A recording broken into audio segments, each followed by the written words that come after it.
Hello, comrades. My name is Jack Halinsky Fitzpatrick from the International Marxist Tendency in Britain.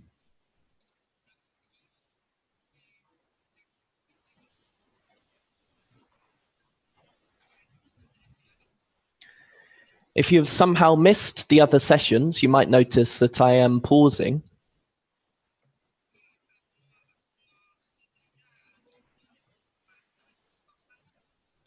This is because this event is being translated into 12 languages at once.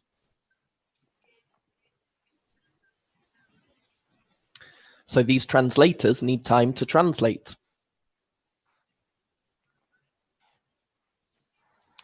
And this is allowing comrades from all over the world to participate.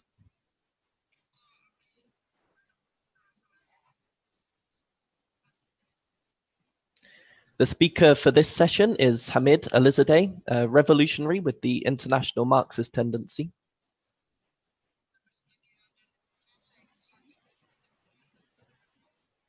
And he will be speaking on the subject of postcolonialism.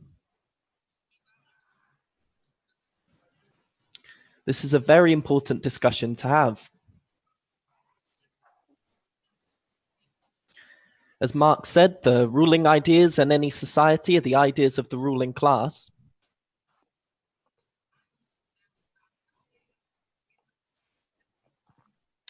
And postcolonialism has become possibly the main theory that is taught in the universities at this time.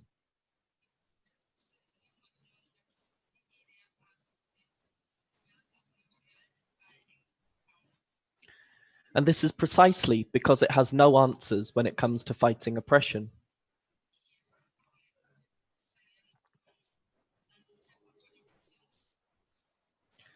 To briefly explain the timings, Hamid will speak for 90 minutes, including translation.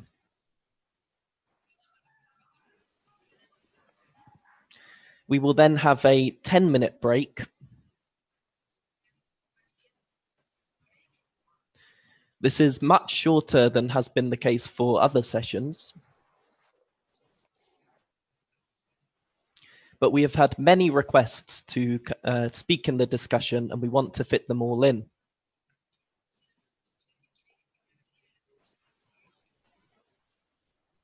After the break, we will have 75.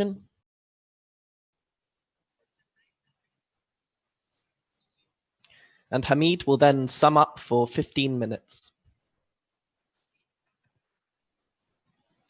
So I will now pass over to Hamid to begin the discussion.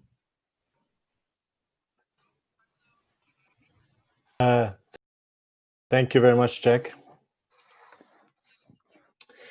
Now, comrades, I was at the postmodernism session yesterday. And if you weren't there, you should definitely watch it later. When we're going to publish it on Marxist.com. Because post-colonial theory is really one of the strains of postmodernism, which builds on the same basic ideas. But the difference, I would say, from the purely philosophical postmodernist writings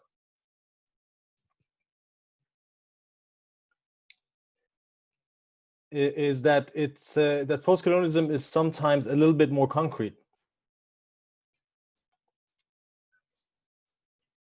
But what that really serves to show is how extremely reactionary ideas you can reach by applying postmodernism.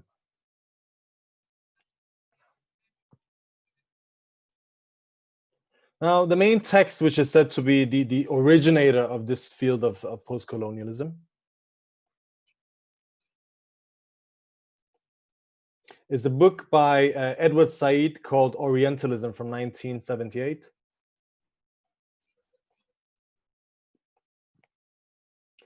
And to be fair to Edward Said, his starting point is to criticize the deep-seated racism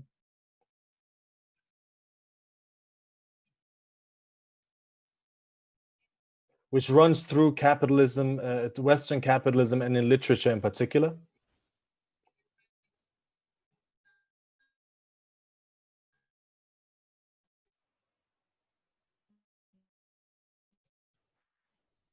Official culture towards the Orient, so to say. By which he means the oppressed nations, although he mainly talks about the Islamic world.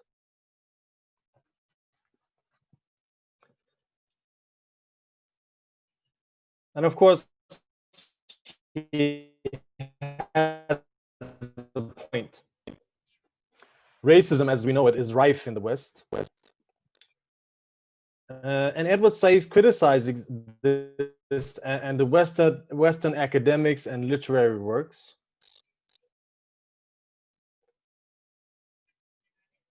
For how they use crude generalizations about Orientals and Muslims in particular.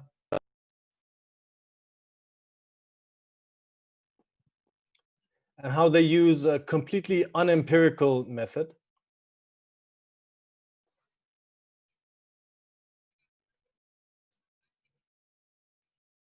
No, how they use a completely unempirical method. And he criticizes the arrogant colonial and imperialist attitude.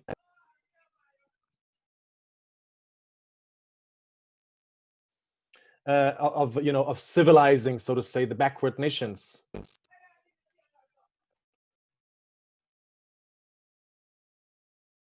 And these are the same racist ideas that we hear today in the television and also some places in academia.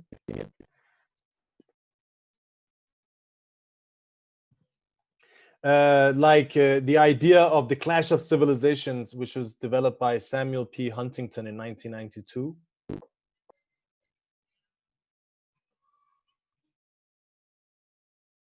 Which claims that after the collapse of the Soviet Union, there was a beginning of a new era of clash of civilizations and cultures. In other words, the clash of the Christian world with other religions, and in particular with Islam.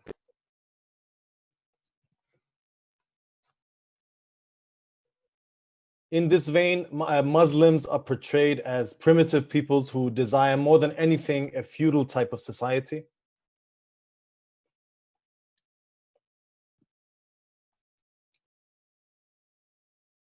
Who want to be ruled by heavy-handed strongmen and religious zealots.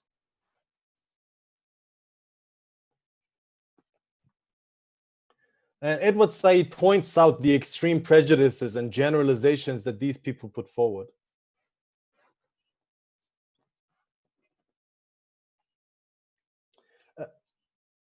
But he fails to draw any of the conclusions. Because then Said goes on to draw the broadest generalizing brush possible.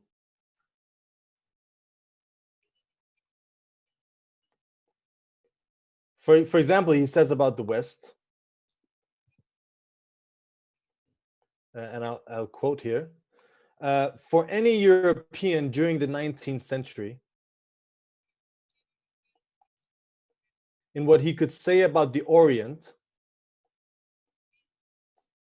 was consequently a racist, an imperialist, and almost totally ethnocentric.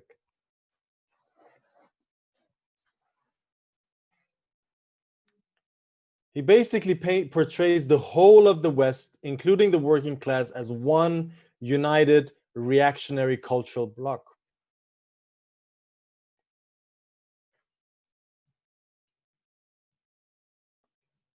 And in fact, he traces the history of this bloc all the way to the time of Homer. 3,000 years ago.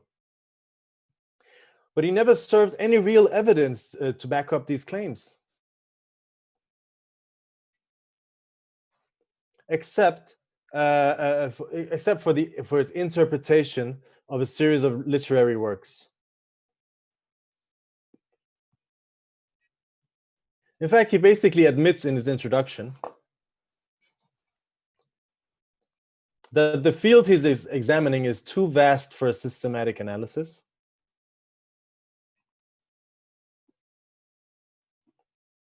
And instead, he says that his method is to rely on a set of historical generalizations he makes in the introduction.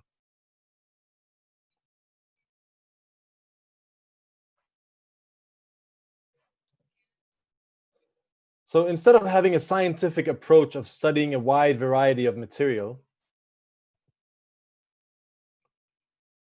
and drawing general conclusions upon these upon studying these,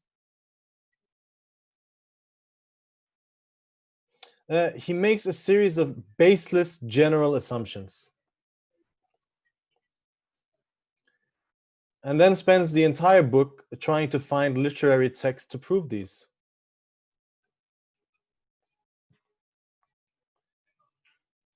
And that is, in general, the approach of the postcolonialists. In fact, all postmodernists. To take their starting point in their own immediate personal situation,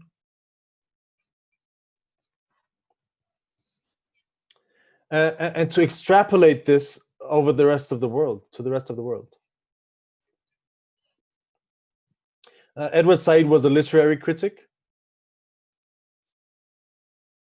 So he makes the literary world the defining element in world history.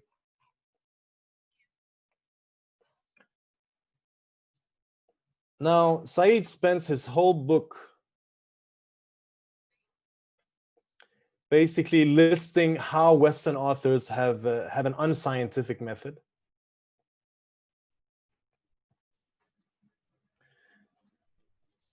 And that they reduce the Arabs to nothing but Muslims. But he does the exact same thing himself. In the whole book, I think it's more than 300 pages, there's no concrete examples or descriptions about Middle Eastern people.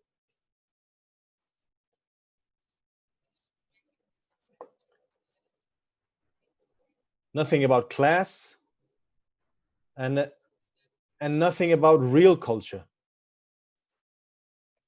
The Oriental person is reduced to nothing but a Muslim. In fact, in my notes as I was reading it, I just wrote, he's obsessed with Islam.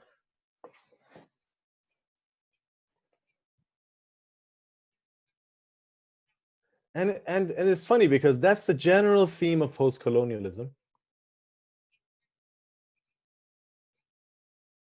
To boil down the struggle against racism and imperialism to nothing but the defense of religion. Or rather, the defense of non-Western religions against Western cultural onslaught.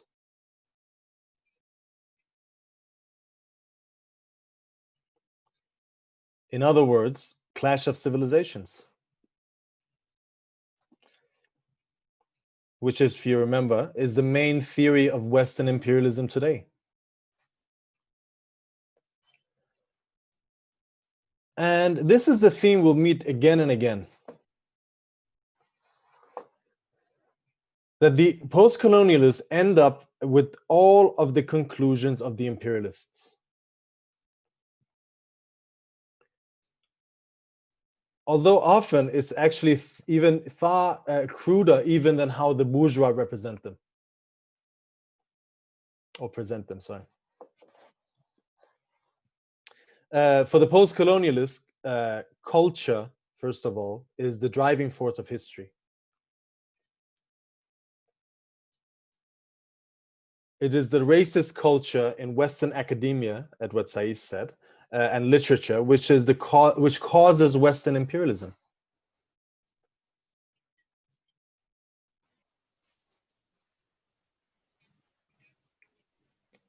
For instance, Edward Said blames the first Gulf War in 1991 on people like Bernard Lewis and Fuad Ajami.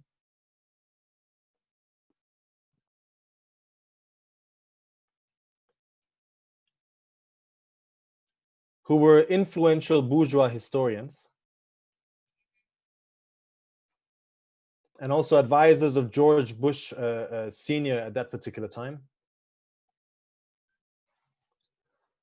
Because, as Said writes, they convinced him of the phenomenon such as the Arab mind and centuries-old Islamic decline that only American power could reverse.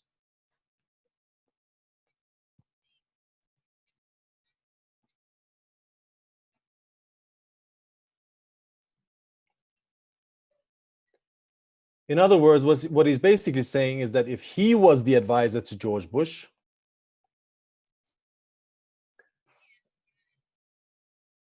if he was a top academic, the war would never have happened.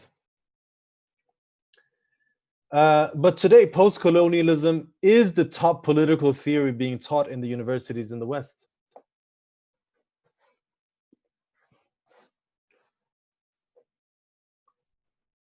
You can hardly avoid reading Orientalism, his book, even if you wanted to.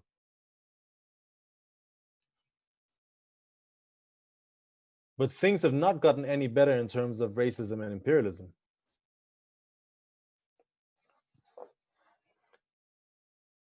Imperialism is not the result of the individual will of evil men or advisors.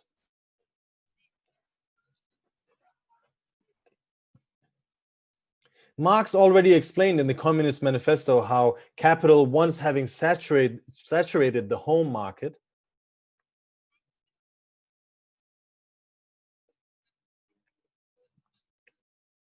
is forced to go beyond its borders due to its own inherent contradictions.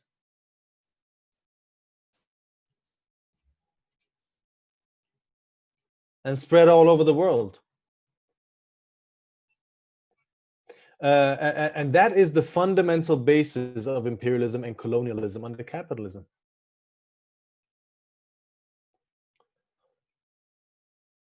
And racism is the political side of this process. On the one hand, the bourgeois justify their imperialism with racism.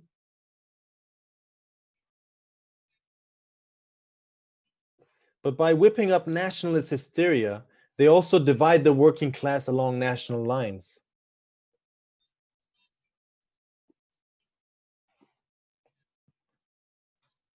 And rally a layer of the workers behind the ruling class.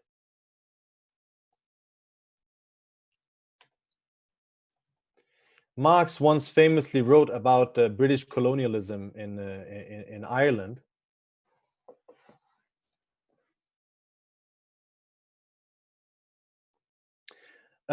He says, "For a long time, I believed that it would be possible to overthrow the Irish regime by the working class taking power.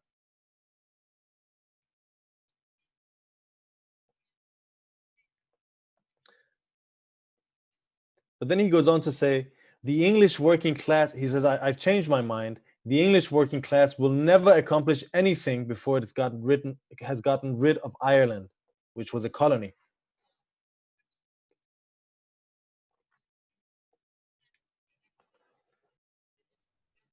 Yes, racism is a very hard thing to endure if you're on the receiving end of it.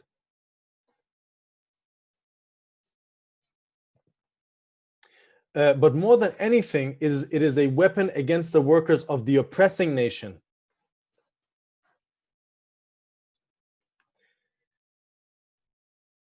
It is the attempt of the bourgeois to try to convince the workers of the idea that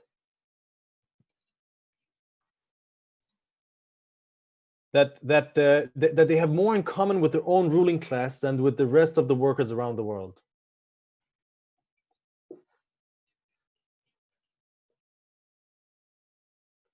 Now, the post-colonialists basically repeat the same thing.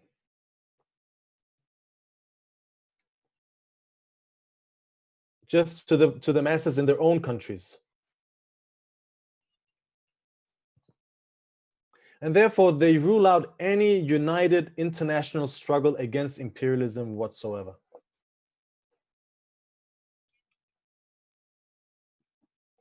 And in reality, these are the prejudices of the petty bourgeois nationalists of the oppressed nations.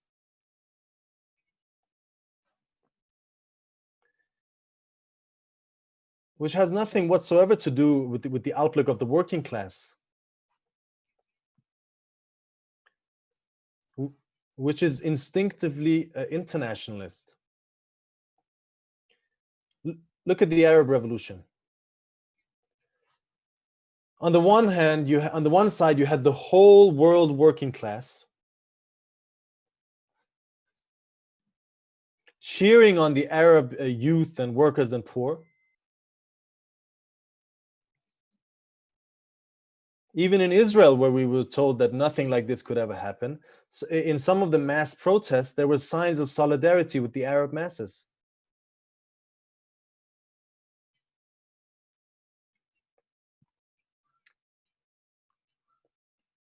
People were carrying signs saying, "Walk like an Egyptian, fight like an Egyptian." And on the other side, you had all the respectable democratic bourgeois rulers in the West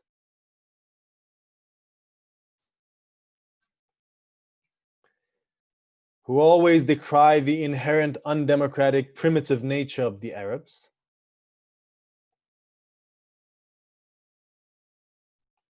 And along with them, the Israeli ruling class, all lining up behind the Arab dictators. The Saudi king was insisting that Barack Obama intervene militarily to save Mubarak in Egypt.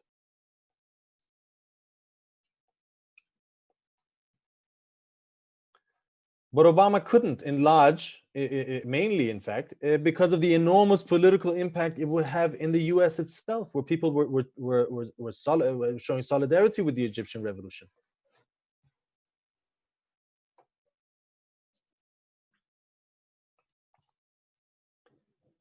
And the ideas such as clash of civilizations are aimed at fighting this working class solidarity.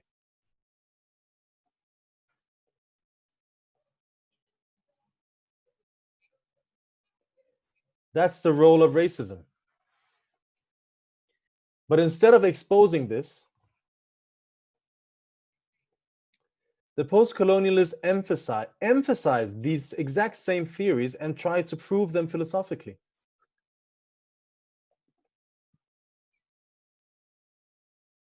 They repeat the bourgeois idea that the European culture is exceptional.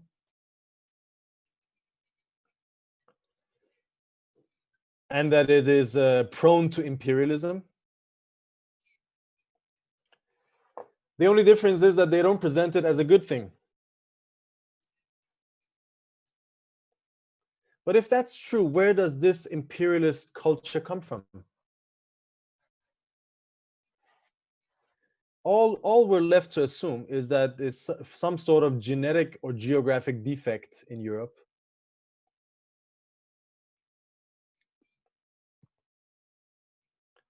Which again, we can only assume being the work of some sort of divine being. 20 minutes gone. Please Which slow makes, down for translation. Okay, which makes Europeans different from others.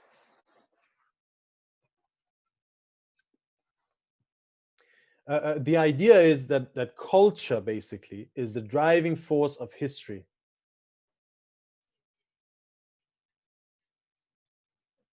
Which is a completely idealist thought. And by idealism, I mean the philosophical notion that our ideas are the primary element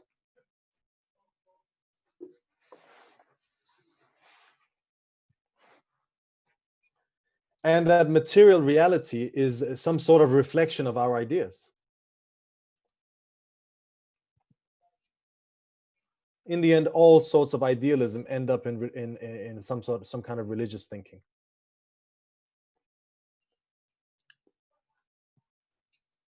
But we as Marxists believe that there's only one material world.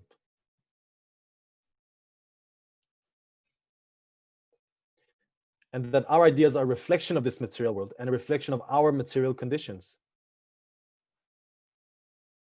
And that our ideas are a reflection of this material world and of our material conditions.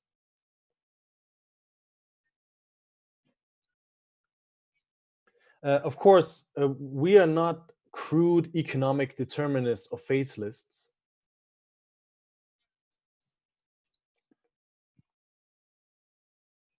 Who argue that everything is an immediate reflection of simple economic factors, or that everything has been decided in advance.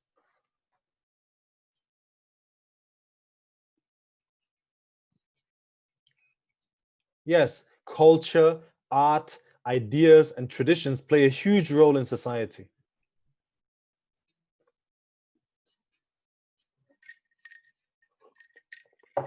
Marx said that the traditions weigh like a mountain on the back of the working class.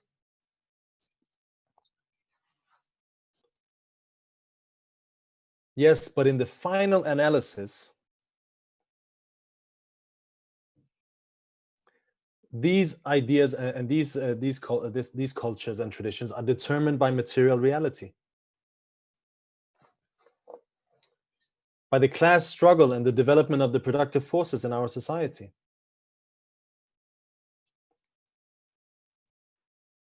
Take, for instance, the English Revolution. And I recommend everyone to watch the series on the English Revolution that we're publishing on Marxist.com at the moment.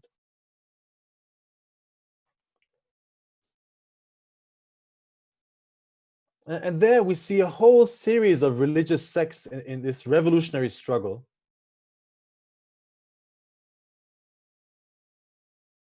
I can't hear the translation. I said there we see a whole series of religious sects in the struggle, who all of them, in fact, in words, fought for God the Almighty, and all of them were Christian.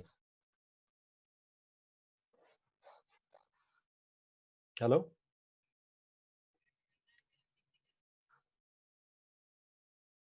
Can you hear me? Sorry, I'm just waiting for the translator for everyone out there. I said, in words, all of these groups fought for God the Almighty, even the royalists.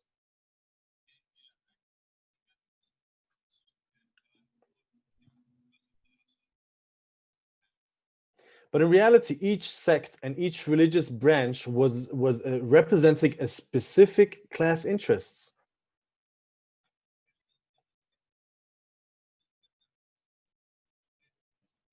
In fact, all philosophies and philosophical trends throughout history represent the outlook of a particular class or layer in society.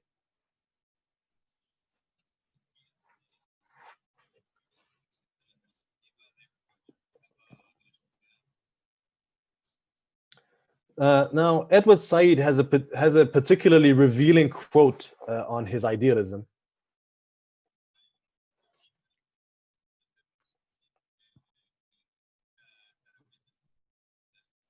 He says that the European and American interests in the Orient, i.e., in the oppressed colonized nations, were created by culture.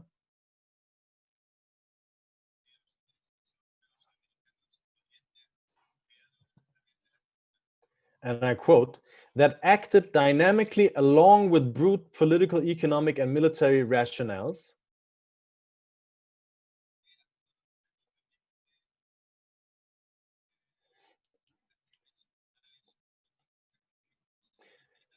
To make the Orient the varied and complicated place that it obviously was in the field I called Orientalism.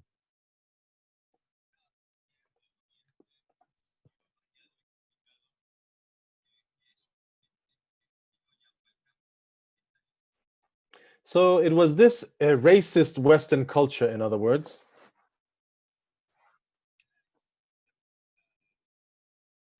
which not only defined the interests of the West, but also created the Orient, which exists primarily in the academic field of Orientalism itself.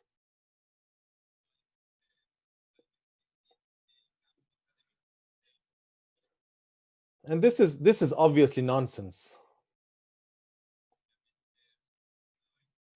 But what is the practical consequences of this? It is that the way to fight imperialism is to change the professors and the Middle East faculties in the universities in the West.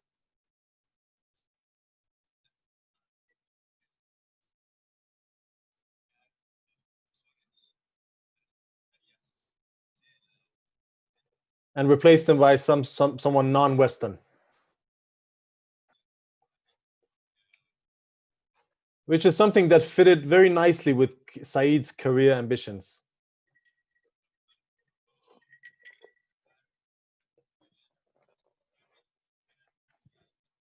And this is something we see taken up by the activists who try to apply post-colonial thought.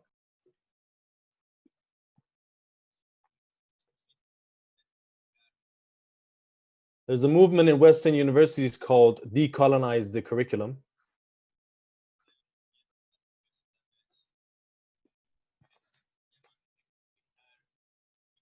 And these people object to the imperialist propaganda in the universities.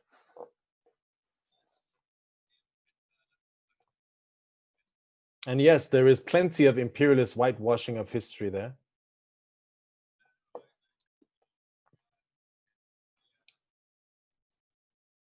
But their solution is to demand that the present texts in the curriculum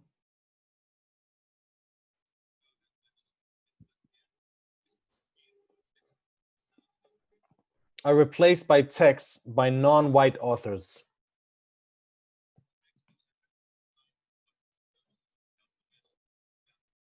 And many people, obviously, in this movement start out as genuinely radical youth who want to fight racism.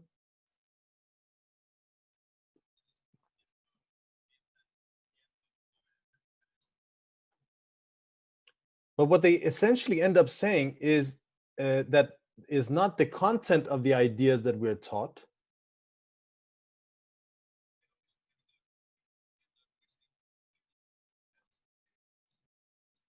which defines whether they're good or bad, or true or wrong or false. But the skin color or ethnicity of the people stating these ideas.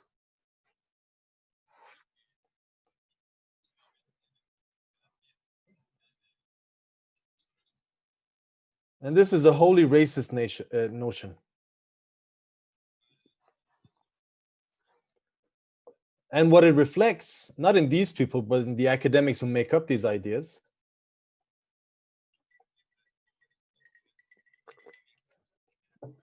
is not the desire to fight racism or capitalism, because it doesn't.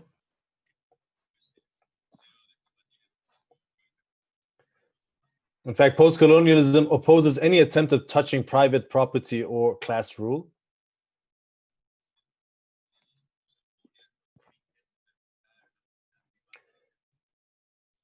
What it reflects is a desire of the petty bourgeois of the oppressed layers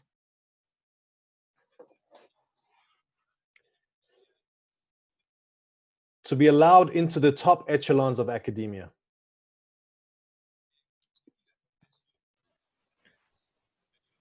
"30 minutes gone, Hamid." As I said before, all philosophical trends in the last instance reflect the position and an outlook of a particular class in society.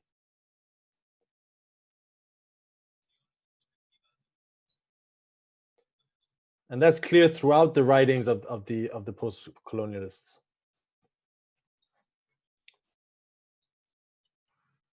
That they represent the enraged petty bourgeois of the oppressed nations.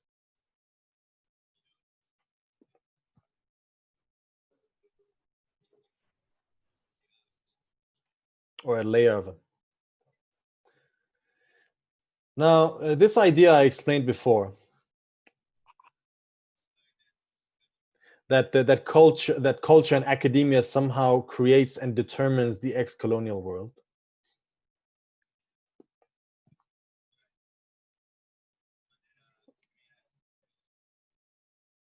is quite widespread in post-colonial thought.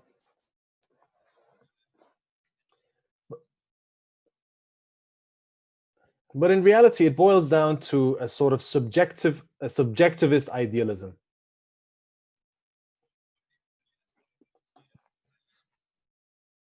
Which is a philosophical trend which claims which says that the idea of all knowledge basically is subjective and that there's no objective truth.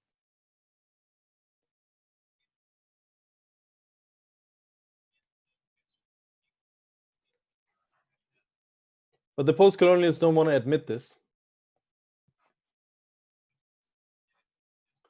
And following the Foucault and the post-structuralists, or the French postmodernists of the 80s,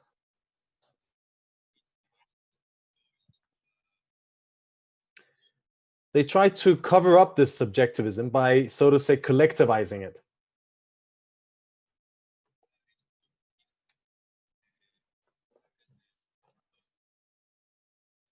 So instead of saying that individuals are unable to know nature and society,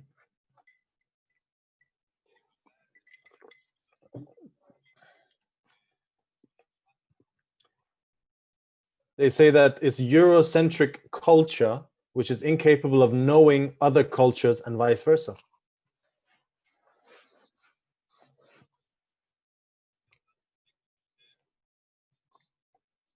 But then we have to ask, where does the line go? Where do you stop understanding the other side?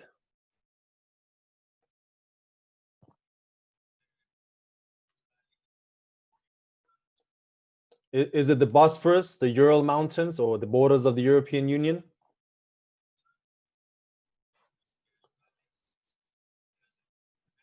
And what about the different cultures inside the West? Can the French understand Britain?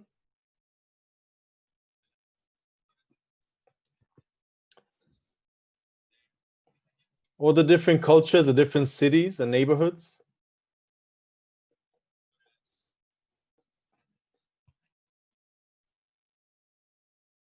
And you can go on. But you inevitably end up with a subjectivist philosophy, which is the foundation of all postmodernist thinking.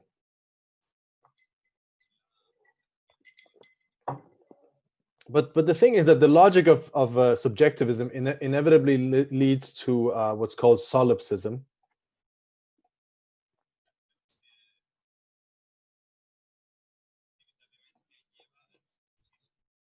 Which is the idea that since all knowledge is subjective,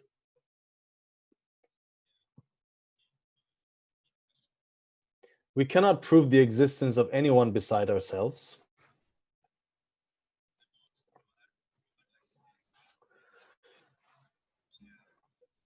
And hence, essentially, we're trapped within the lonely universe of our own mind.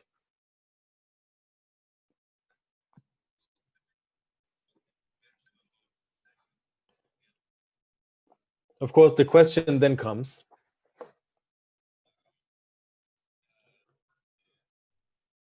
if that is so, why bother proving this to everyone else?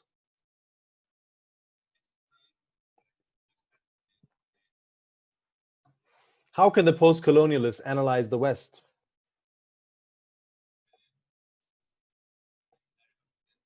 Or write books for a Western audience who clearly doesn't understand them, and they don't understand the West?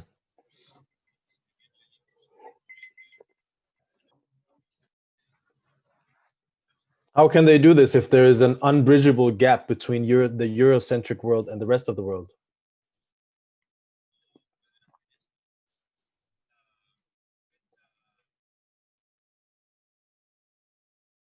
In fact, we can turn it around because most of these people have spent their whole lives in top academic institutions in the West.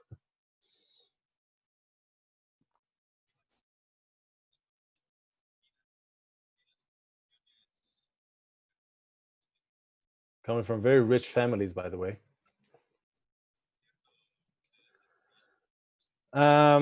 So they would basically be Eurocentric, wouldn't they?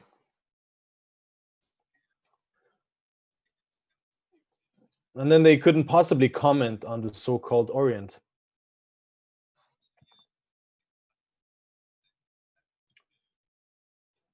Another idea that the post-colonialists are obsessed with is the idea of difference.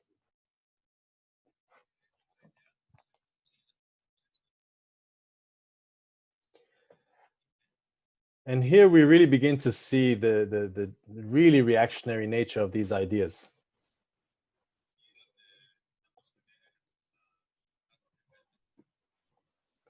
I'm going to talk about one of these guys, Dipesh Chakrabarti.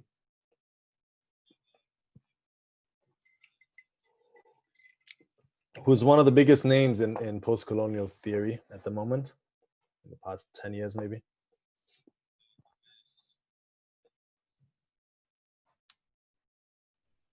And you have to forgive me for the very obscure language, but I couldn't possibly say what I'm about to say without at least giving you a little bit of a taste for what he's actually writing himself, because you wouldn't believe me.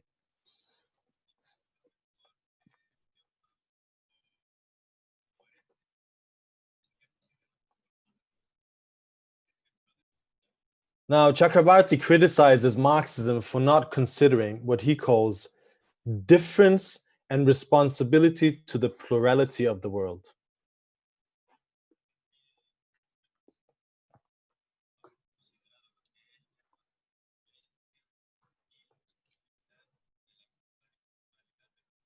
What does he mean by difference? He means that the laws of nature and society do not apply everywhere and to everyone.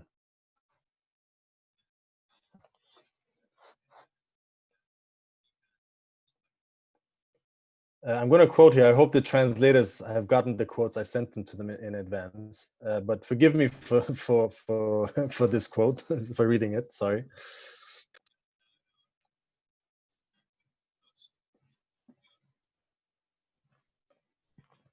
Although this one is not so bad. He says, for most Hindus, gods, spirits, and the so-called supernatural have a certain reality.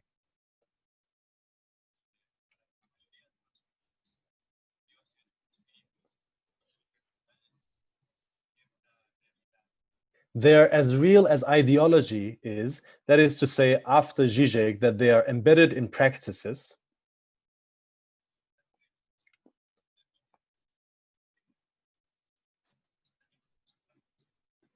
And then he ends with the crown jewel, or what do you say, cherry on the cake.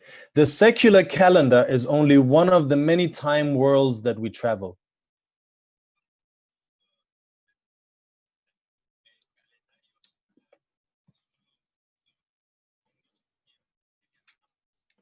So you're basically saying that for Hindus, there is a different time world inhabited by gods and spirits.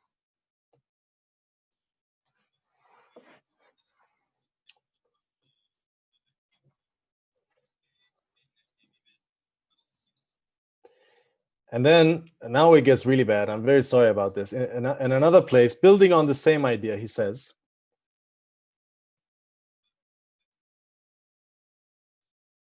one historicizes only insofar as one belongs to a mode of being in the world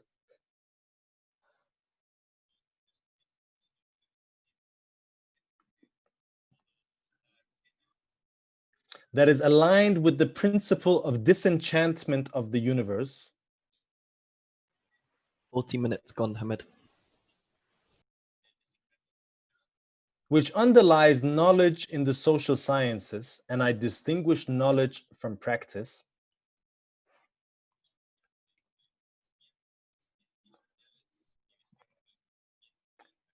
And then he says, but disenchantment is not the only principle by which we world the earth. I'm reading this correctly, if you're wondering.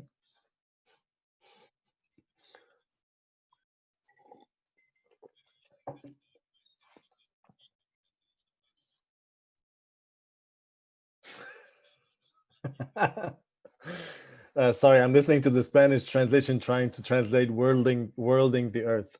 Then he says, the supernatural can inhabit the world in these other modes of worlding.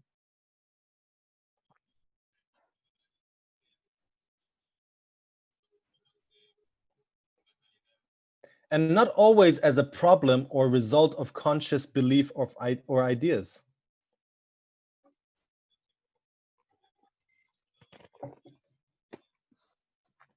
For the people listening in on Spanish, I can confirm that this translation was absolutely correct. If you didn't understand it, it's not the fault of the translator.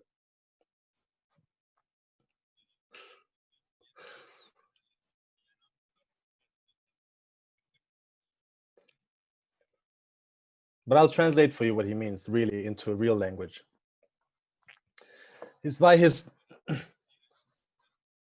historicizing, basically, he means to recognize development and progress in nature and history. By historic.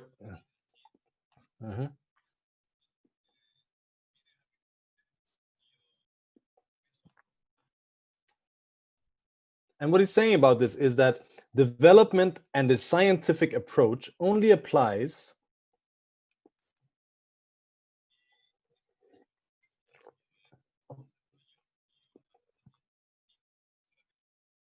for those of us who live in a disenchanted world.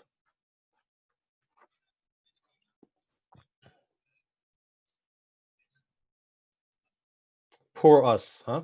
The magic has been taken out of our world. That's what it means to be disenchanted.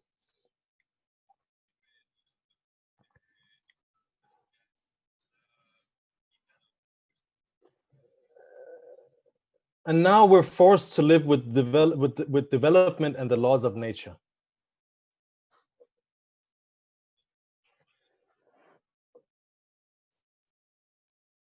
But there are other worlds which are still magical.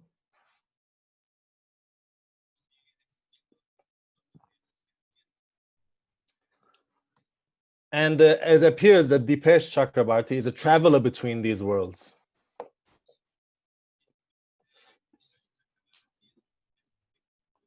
Maybe he's writing a travel guide.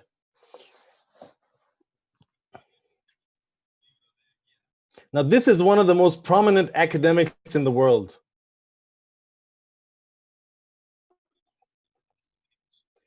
And he's spewing this reactionary poison into the ears of thousands of young people.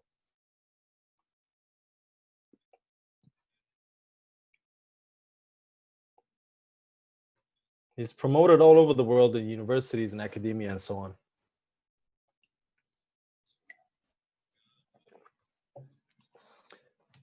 But this might sound like a harmless quote, but he goes further, because it's not only that he doesn't recognize that lawfulness applies everywhere.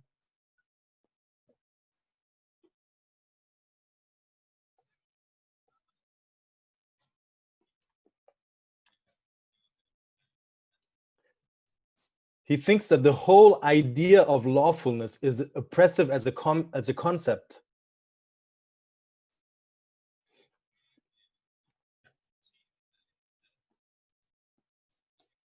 Everything is possible, these people say, in these magical worlds. Everything is possible.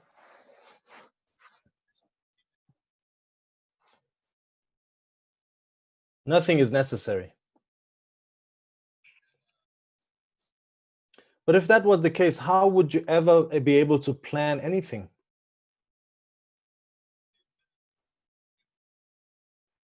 Or act out any of your wishes and desires? If gravity wasn't a force of nature, how would we be able to orientate ourselves?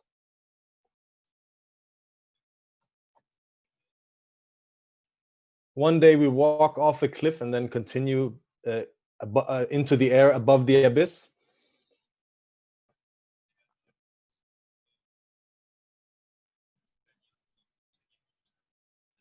The next day we might fall down and die.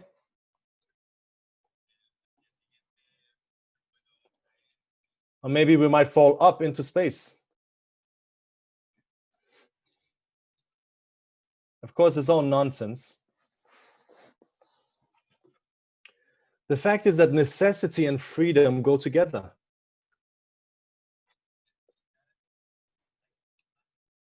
There can be no freedom without lawfulness in nature.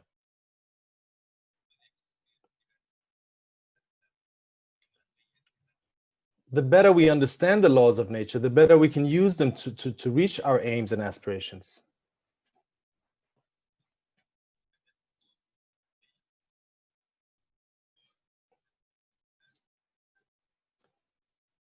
And when we talk about progress in history, we mean, of course, the development of the productive forces, the development of the tools of production and of science,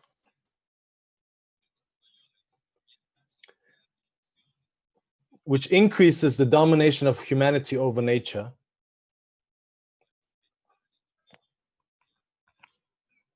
which in turn opens the path for the liberation of humanity.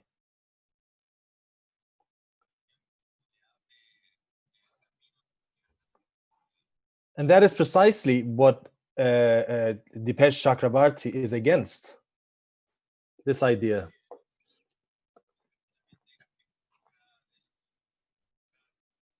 It's the notion of progress that he's arguing against,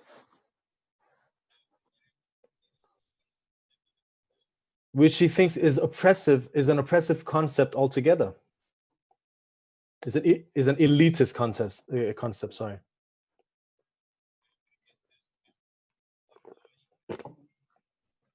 And here, what he's doing actually is attacking Marxism and class struggle.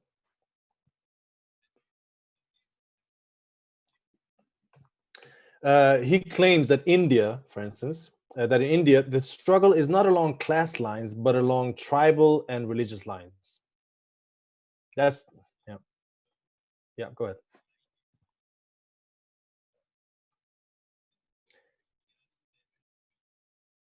And to back this up, he talks about how workers and peasants in India use religious symbols in their rights and rights in their struggles.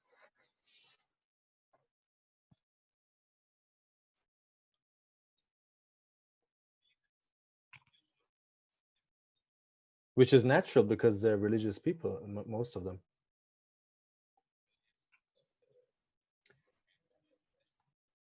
But it doesn't mean that their actions do not have a class nature.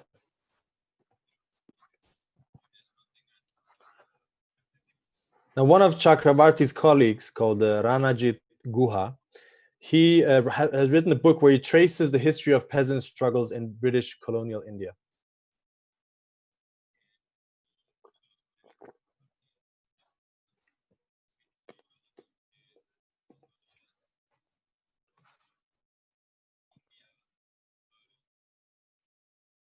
It's quite a famous book in these circles. And one of the examples in this book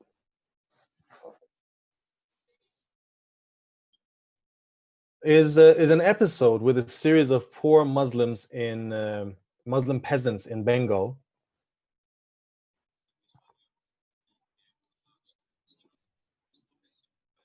who've been brutally oppressed by the landlord,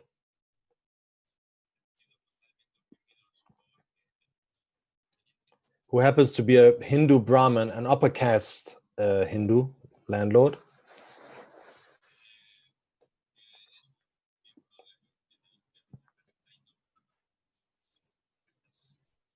And the peasants basically at the night, I think, they take his cows and they cut it in pieces and they desecrate the local Hindu temple with his cow, like as a sign of defiance.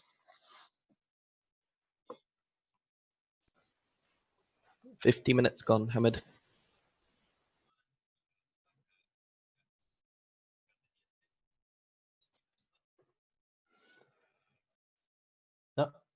Now there are two trends in this particular struggle. One is the class struggle, which is clear here, is poor peasants against a rich landlord.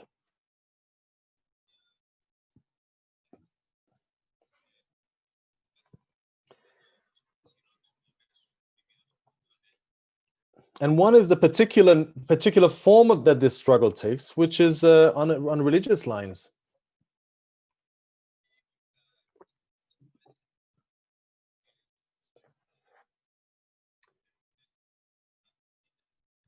But what Guha and Chakrabarti defend is, sorry, let me just say, these religious lines, obviously, they're the weakness of the movement, because in that way, they cannot connect with other poor peasants who are Hindus.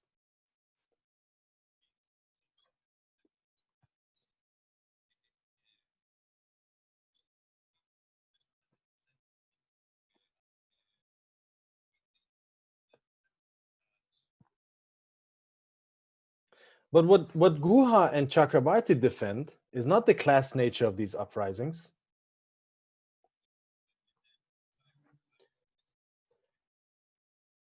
but the religious nature, which they actually raise to a principle.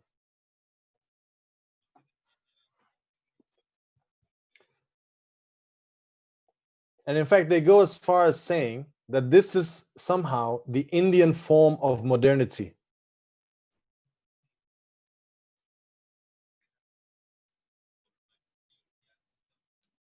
That is, they raise this type of struggle on religious lines to a political principle.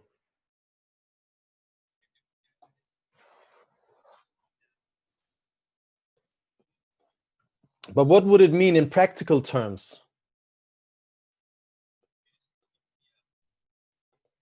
If you put the desecration of cows in Hindu temples on the program of a political party?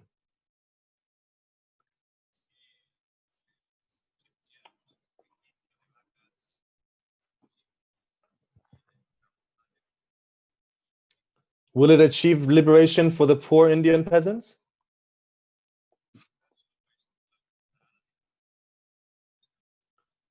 No, it's a recipe for sectarianism.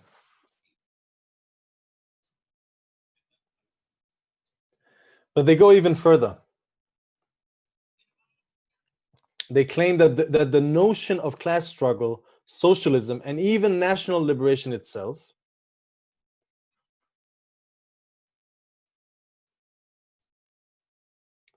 are elitist and oppressive notions in themselves,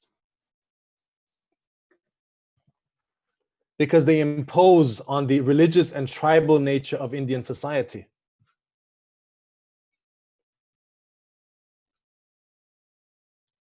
And of course, all of these ideas align perfectly with the religious zealots in India.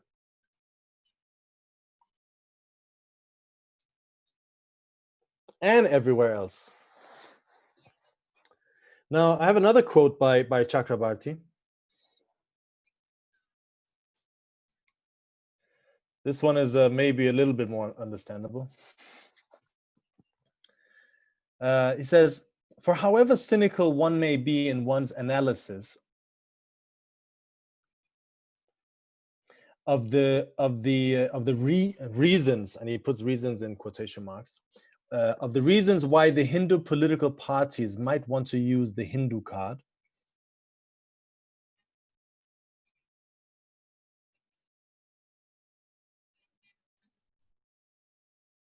and reason in quotation marks, yeah. One still has to ask the question about the many different meanings that divine figures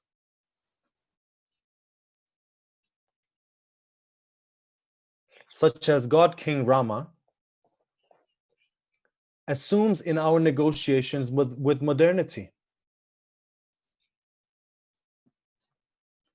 You have to see this in a context to make sense, but I'll translate it for you. What he's talking about the Hindutva movement, which is the reactionary Hindu fundamentalist movement.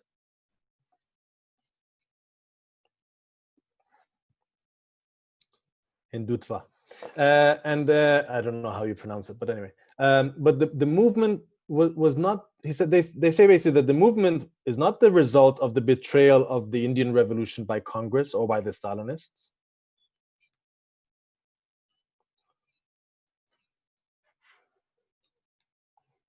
But that is a real religious movement based on the inherent nature of Indians.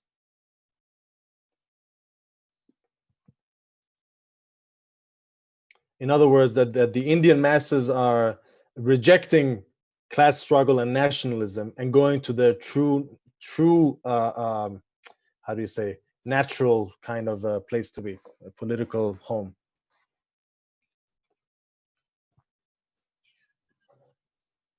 Of course, political is oppressive and elitist, so we wouldn't call it that either.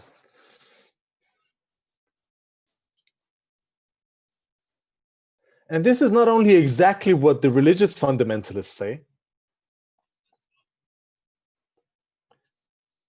it is exactly, although put a bit more crudely, what the imperialist chauvinists say.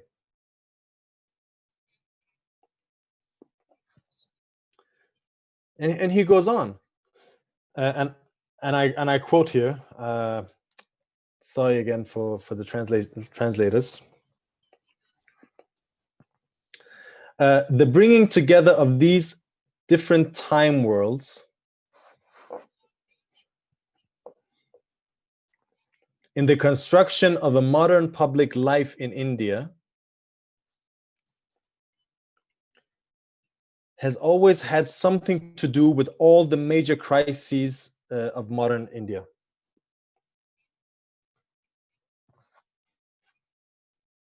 What does he mean by that? That it is the clash of modernity, i.e., well, development, advanced capitalism or developed civilization, bourgeois civilization, and traditional time or traditional worlds, which is the cause behind the Hindutva movement.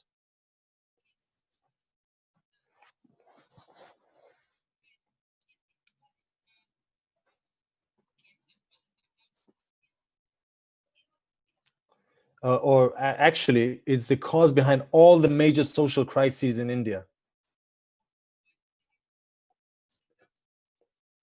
In modern India.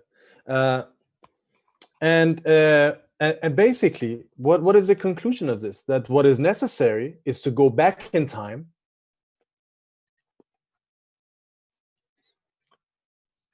before capitalism ruined the time worlds of India,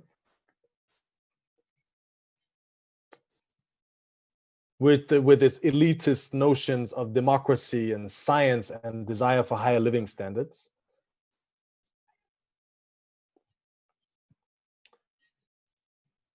Of course, that's not really what capitalism brought to India, but that is basically what he is saying.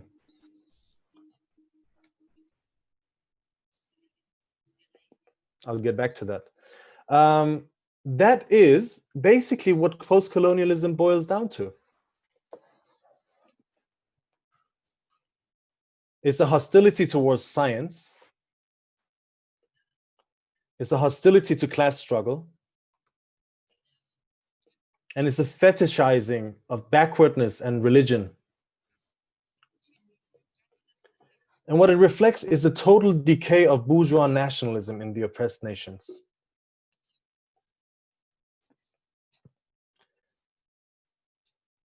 And it is spitting in the face of the hundreds of millions of workers and peasants and poor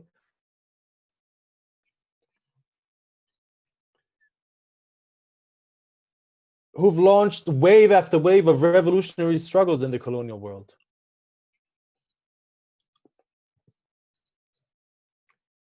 Not for a return to some pre-capitalist era, which, by the way, was not that hunky-dory either.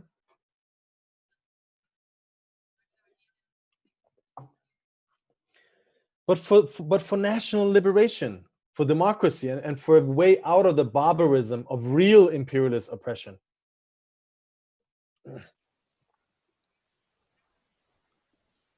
"60 minutes gone, Hamid." And these people, they don't even talk about, in none of these books you talk about the real oppression, the violent oppression, imperialist oppression that the imperialists brought to these countries. They talk about the Enlightenment, scientific ideas, notions of progress, class struggle. This is what they point out is the reactionary part of all of this.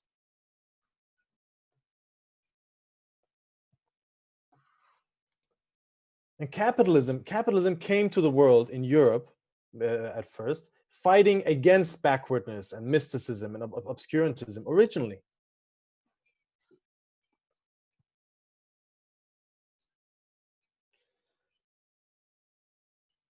And it played an incredibly progressive role. It swept away the complex web of classes and layers which were holding society back.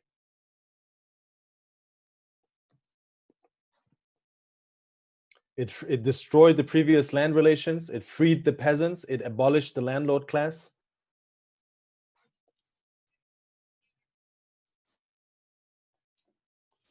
It united whole nations and destroyed feudal society with this myriad of small statelets.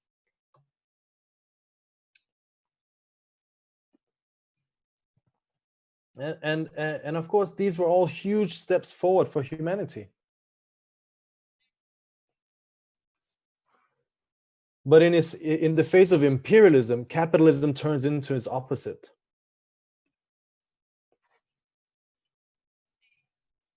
And it is a complete lie to say, as the post-colonialists do, that capitalism was trying to modernize the oppressed nations.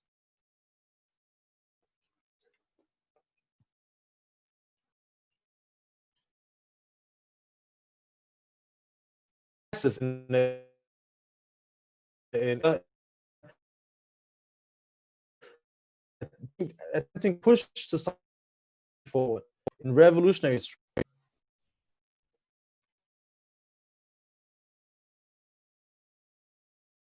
Out of barbarism and backwardness. But and the bourgeois had lived in society,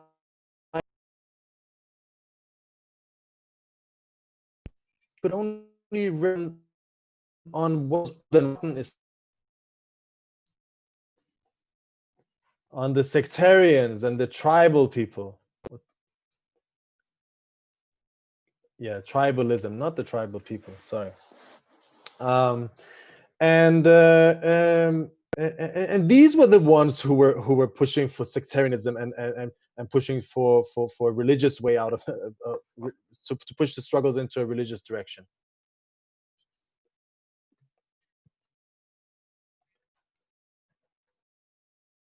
And the sectarians, we have to be clear, the religious sectarians are absolute enemies of the working class and the poor.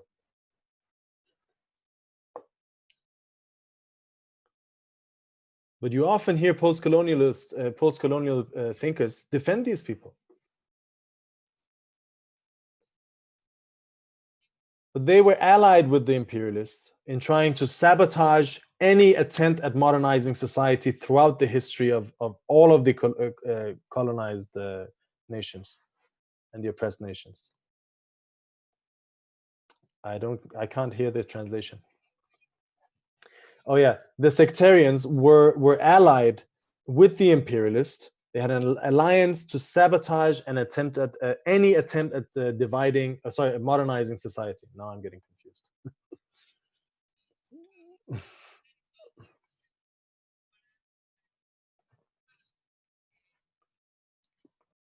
Yes, and they sabotaged again together. The two of them sabotaged any attempt of achieving bourgeois democracy.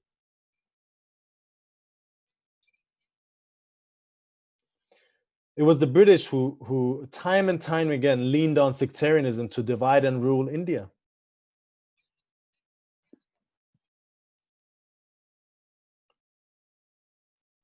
Which ended in the criminal partition of India, which led to millions of deaths.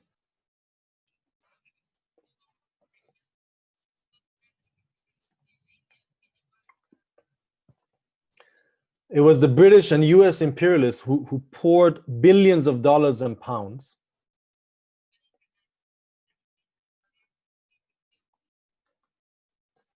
into maintaining Islamic fundamentalism in the Middle East for decades, to this day.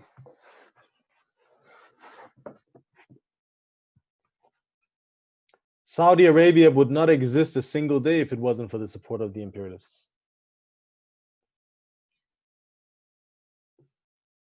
Al-Qaeda wouldn't exist a single day if it wasn't for the support of imperialists throughout time. Even the Islamic State wouldn't exist if it wasn't for the Western imperialists. And also in Africa, the different Western powers have been leaning on tribalism all over Africa.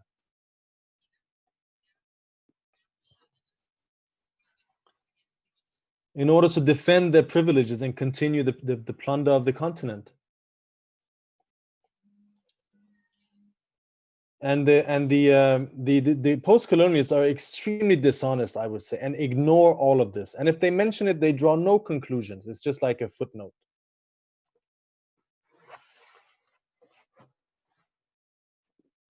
No, you didn't translate the last part.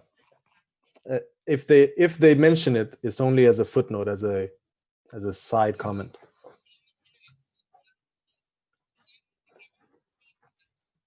And instead, what they do is that they attack what was progressive in early capitalism, which of course capitalism is not able to offer anymore. And if you notice, in all of these basic ideas put forward by the post-colonialists, they fully align with the ideas promoted by the imperialists.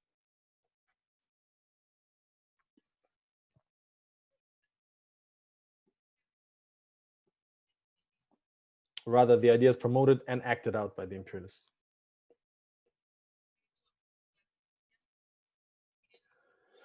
And in reality, they don't fight imperialism and capitalism at all.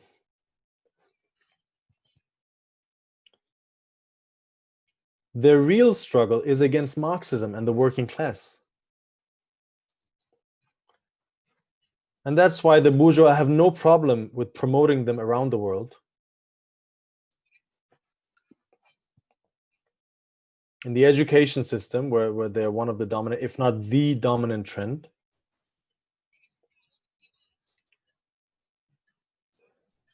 And here they play the role of capturing radical young people who are looking for a way out of the dead end of capitalism.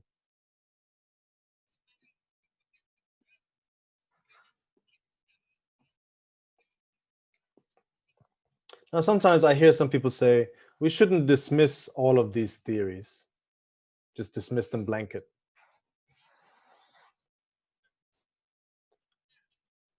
You know, maybe there's something we can use, we can learn something.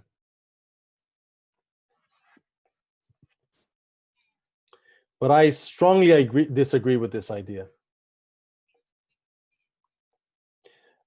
We need, as Marxists, we need to wage a determined struggle against these ideas.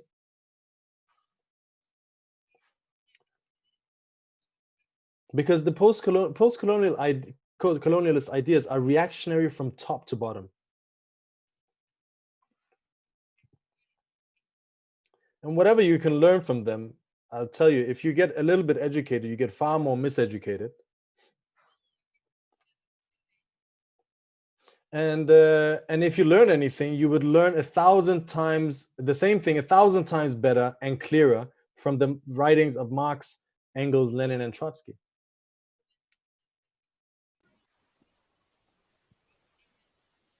And what these guys represent is a disguised counter-revolution in the universities and the schools. 70 minutes gone. And our task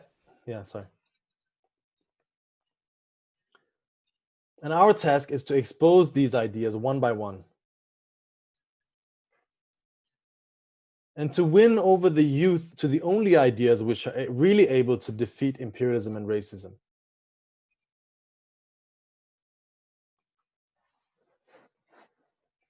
Which are the ideas of Marxism.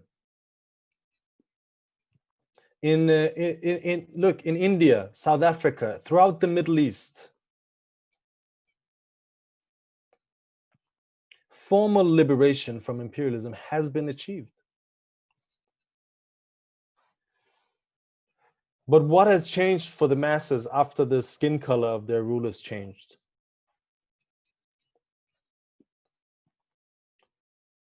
Their living standards continue to decline. Corruption and nepotism are rife. And the imperialists still dominate them via the banks and the world market.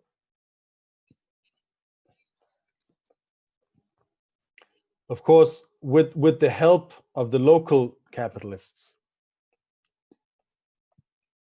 who have a domestic skin color.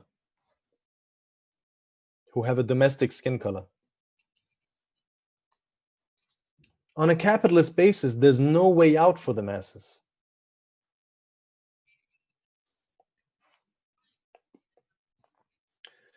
And in fact, the struggle against imperialism and the struggle against capitalism are the same.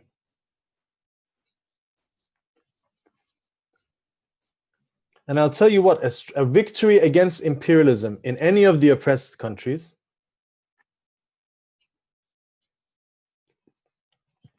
would be a victory for the working class in the advanced capitalist countries, because the enemy is the same.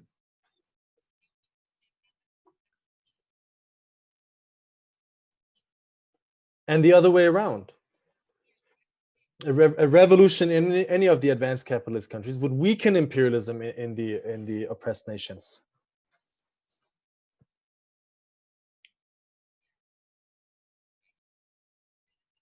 Capitalism is international, and it's built an international working class. The workers have no nations. Workers from all countries have far more in common with each other than any of their rulers.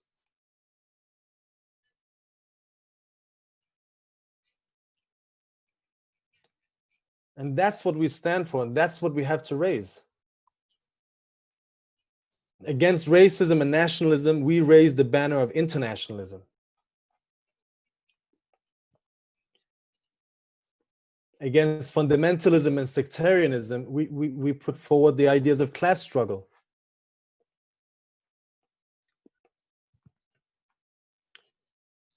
And against capitalism and imperialism,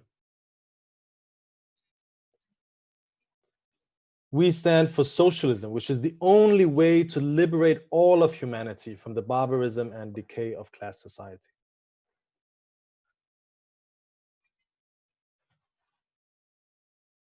Thank you very much.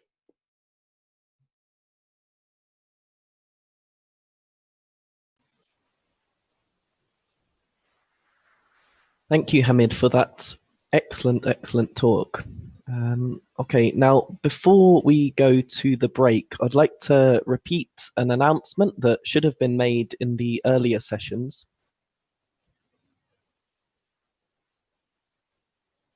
On the 14th of July, Comrade Amin from the Pakistani section of the IMT was abducted from his home.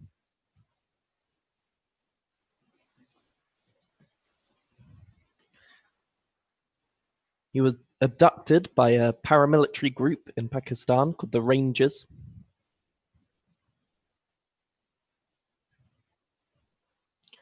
In many cases, victims of this group have been tortured and many have lost their lives.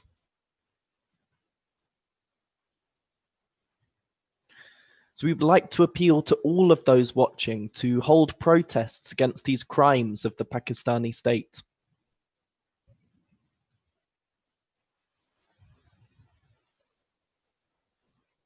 You can write letters or emails to the Pakistani embassies in different countries.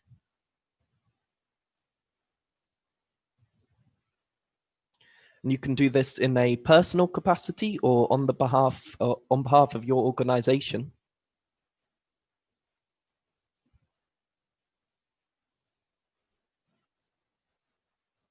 A video and an article have been published on the Marxist.com website.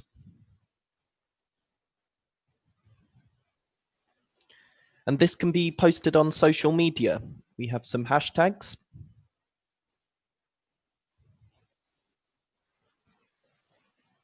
Which are Release Amin and Stop State Abductions in Pakistan. Now, we will be having a break now. We will break until 7:15 UK time. That's 25 minutes. And after the break, the first comrade to speak will be Daniel Morley, and followed by Zain Al Abidin.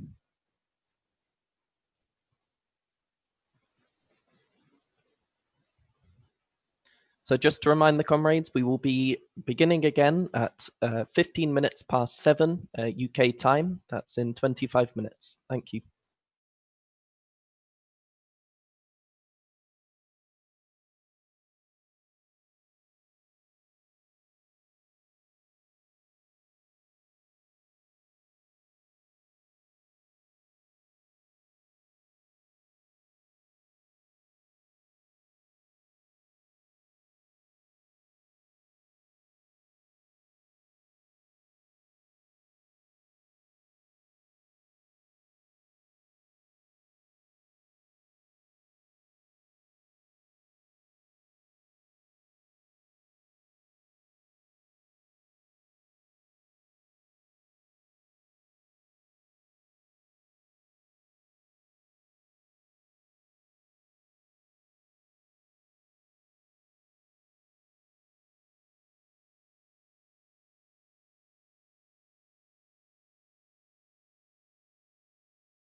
Okay, welcome back, comrades.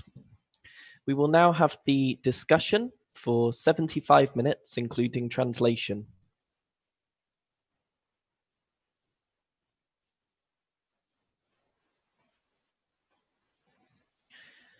First speaking will be Daniel Morley from the British section of the International Marxist Tendency, and he will be followed by Zain Al-Abidin from the Pakistani section.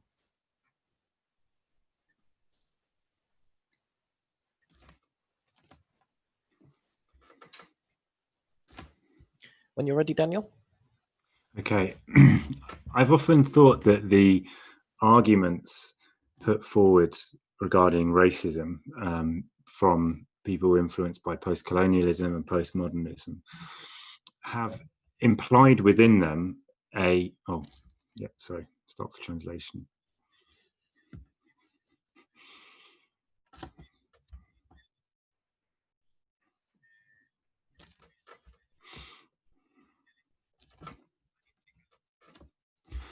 An implication that, for example, black people are essentially all the same.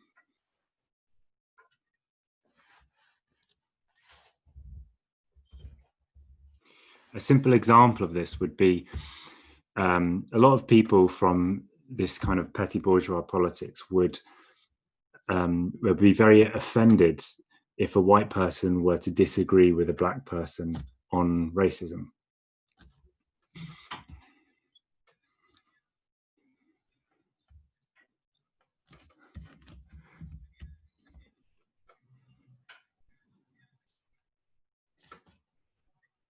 The mere fact that this person is white and the other person is black, it sort of makes the whole argument invalid, and the white person should just listen to the black person, basically. That's the position.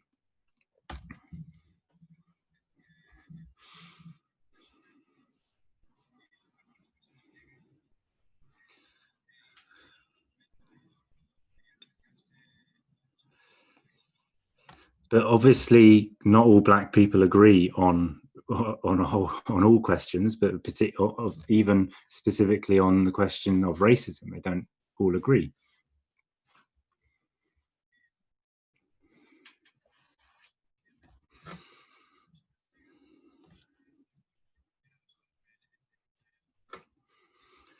Actually, in my old workplace, I worked with a black guy who said that the reason that black men had problems in the UK is that they were lazy.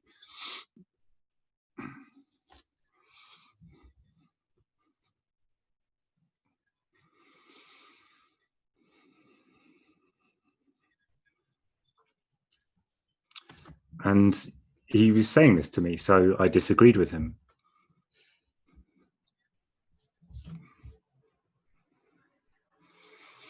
Obviously, there's plenty of other black people that would also disagree with him, and therefore would, to some degree, agree with me in this question.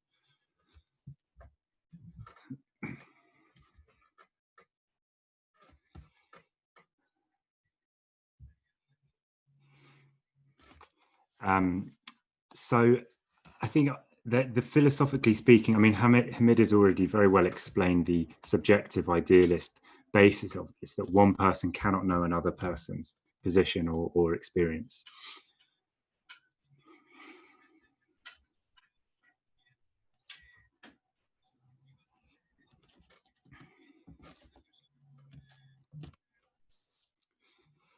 So I won't explain any of that at all or add anything, but just on this, the conclusions from this, the similarities between it and far right positions has frequently been noted, actually.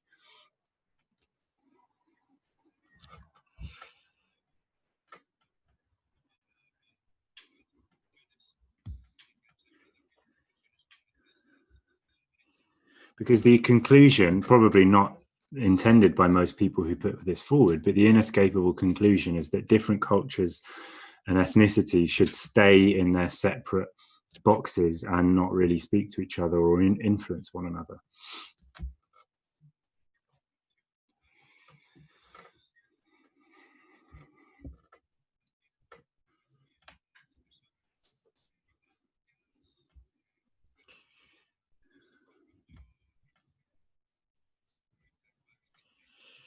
Now, because we have discussed this subject of idealism in postmodernism and in post-colonial theory,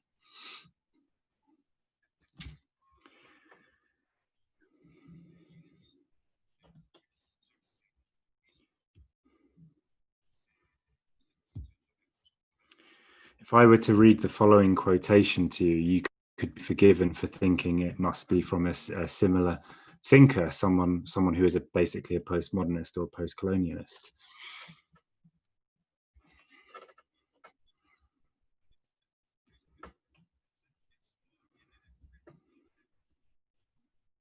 The quotation is as follows. The thing, i.e. the material object, cannot be dealt with apart from the subject. A thing in itself detached from reason is even more of a non-thing than nothing.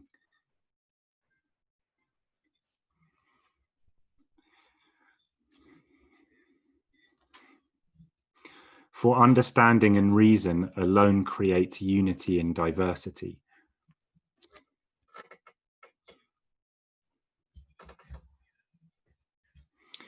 They alone, therefore, engender the thing.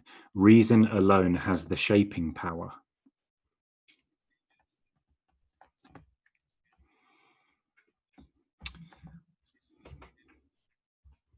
Another statement from the same person.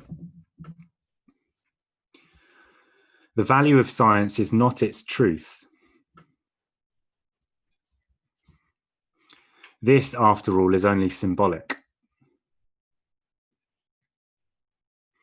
But its usefulness as a practical method and its value is in its usefulness as a practical method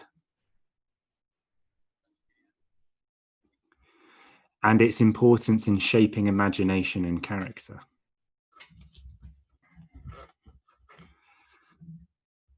The author of these lines is actually Houston Stewart Chamberlain, who is known as Hitler's John the Baptist. He was a British man, but he gave up his British citizenship and became a German.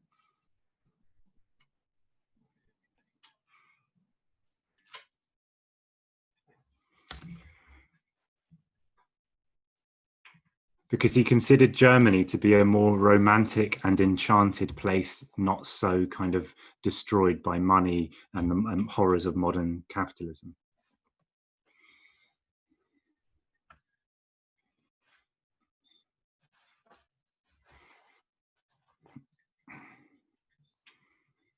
And he actually praised specifically the Indian tradition as being one based on myth and thought that Europe had lost its way with science.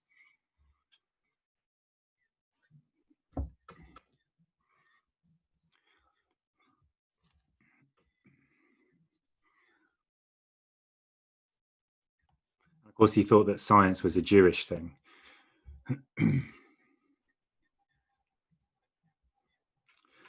And this idea found its way into the Nazis in terms of their denial of history and objective truth.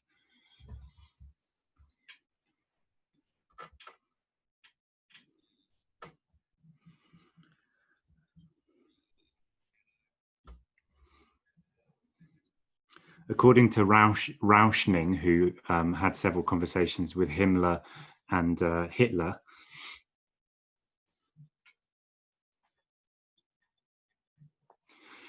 Himmler said to him, this is the quotation, "It does not matter one bit whether this or that is the real truth about the early history of the Germanic tribes.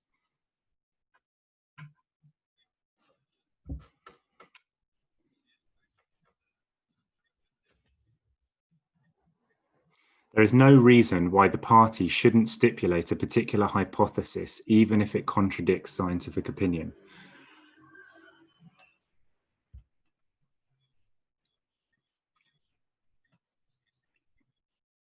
The important thing is to have such thoughts on this as will confirm our people in the national pride that it needs."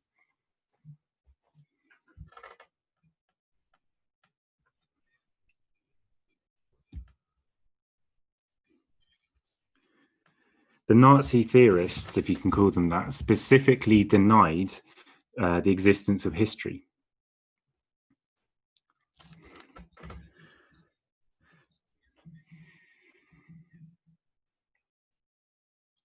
Because history implies objectivity and development, which of course they were against. They were against progress entirely.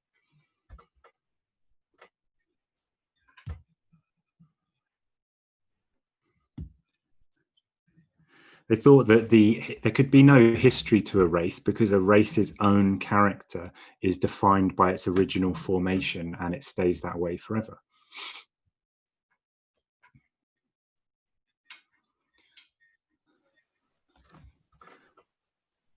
Ten minutes gone, Daniel.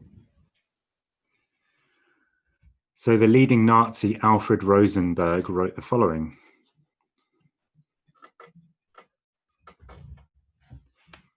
In essence, the first major mythical pinnacle of achievement is not further consummated.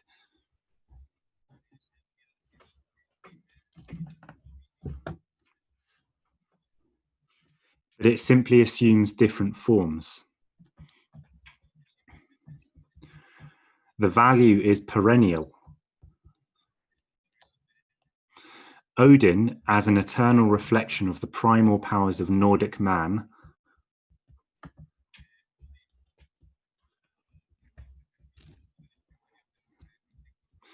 is as much alive today as 5,000 years ago.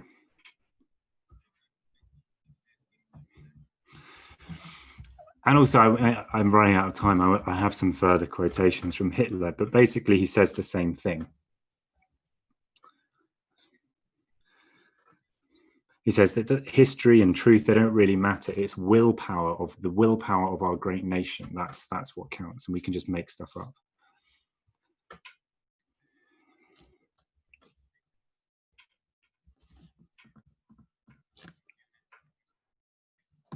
Now, the argument I'm trying to make is obviously not that Edward Said is a fascist.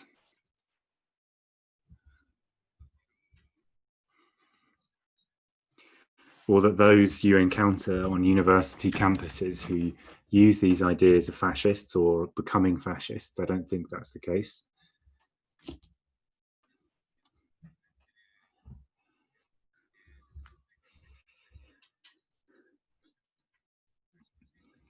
But objectively, the ideas they put forward are reactionary.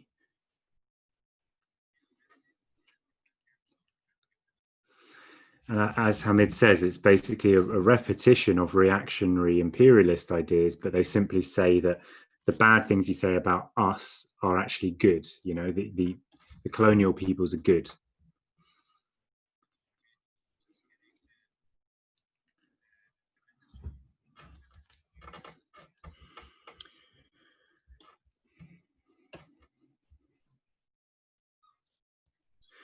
But they agree with the caricature of those people, basically.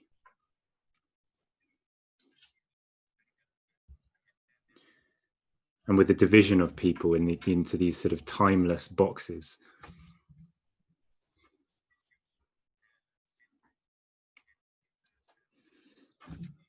But what's particularly fascinating is to find that even in the deeper down questions of philosophy, such as the nature of time and of objective knowledge, they basically agree.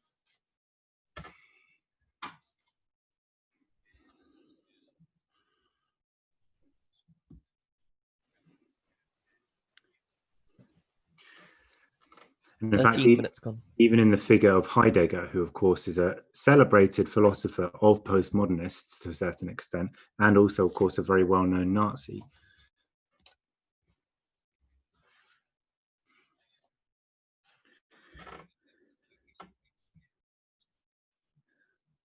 it won't surprise you to find out he also denied the possibility of objective knowledge.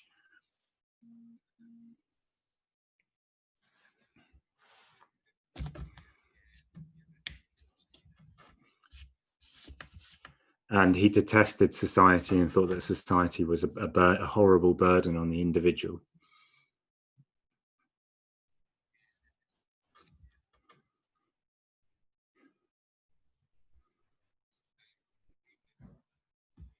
But he also specifically denied the existence of time. He said that time does not exist. It's just a figment of the imagination.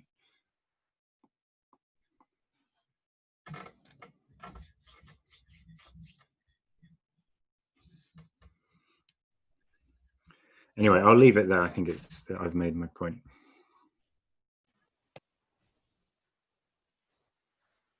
Thank you for that, Daniel. Okay, so next we have Comrade Zain from Pakistan, and after that we will have Fiona Lally from Britain. So,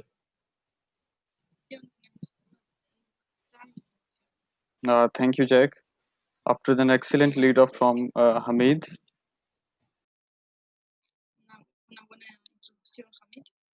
I think many points have been cleared about post-colonialism, that how reactionary it is as a philosophy, if it is a philosophy.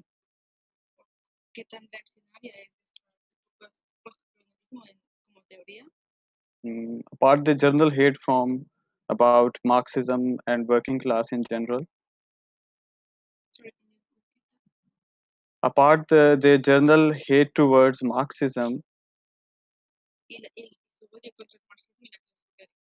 and working class in general, they particularly criticize the Marx position about the role the British imperialism played in Indian subcontinent.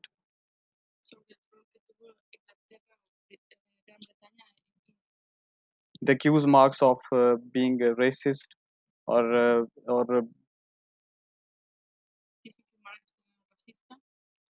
his analysis or his position on British India is wrong.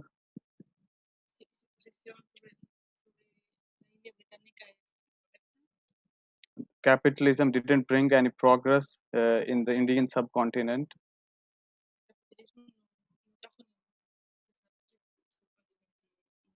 But instead it had bring death, misery and agony from millions of Indian masses.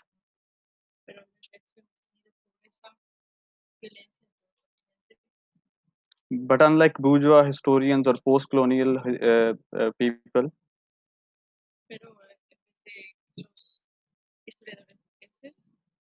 we as a Marxist see any historical phenomena in its totality with all its contradictions. So in this reference, the role of British imperialism, first in the form of British East India Company,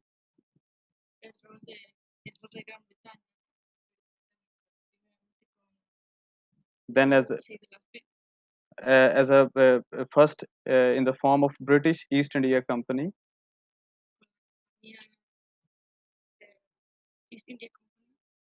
then later on as a direct colony of British imperialism,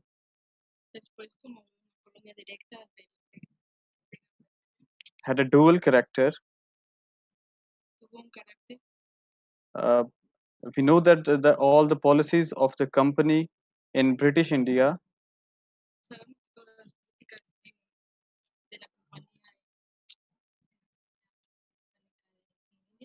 in order to for their imperialist interests,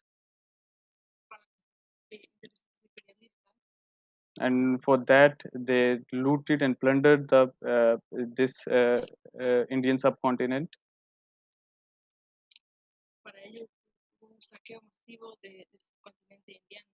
But side by side,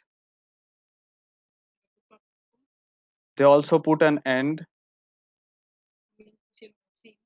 the old archaic mode of production, that is Asiatic despotism.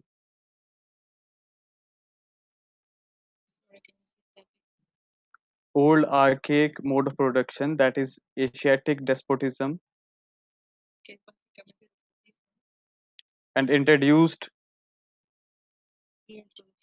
modern bourgeois relations in Indian subcontinent. In the words of Marx, England, it is true, in causing a social revolution in Hindustan, was actuated only by the vilest interest and was stupid in her manner of enforcing them. But that is not the question. The question is, can mankind fulfill its destiny without a fundamental revolution in the social state of Asia? If not, whatever may have been the crimes of England, she was the unconscious tool of history in bringing about that revolution. Here we can see the Marx clearly putting the things as they were.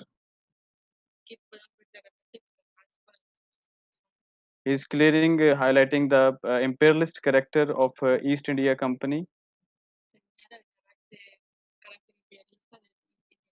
But side by side,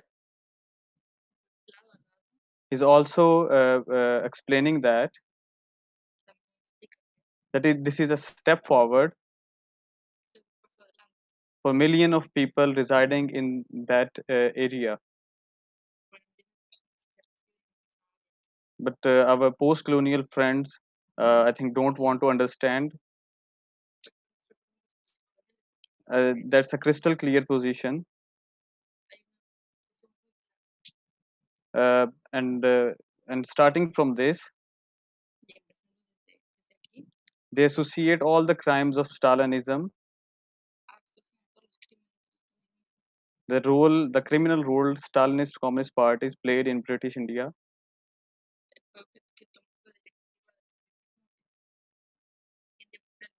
with the Marxism.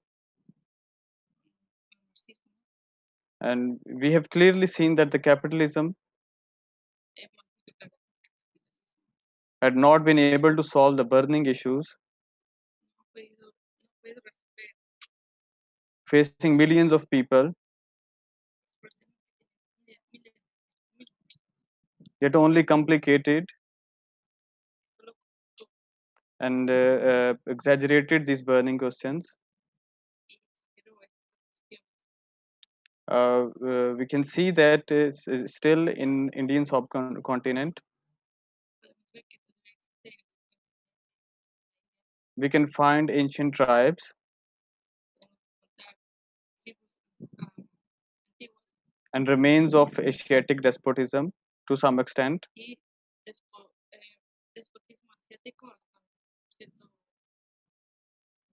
But what these guys fail to understand, that it is the capitalism and bourgeois relations which now underlines every question and every aspect of life, whether it is the question of imperialism or national question, caste question, and so on. But these guys doesn't provide any solution about these burning problems.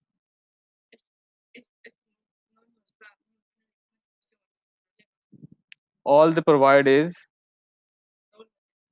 that masses should decolonize their minds from all these Western ideas.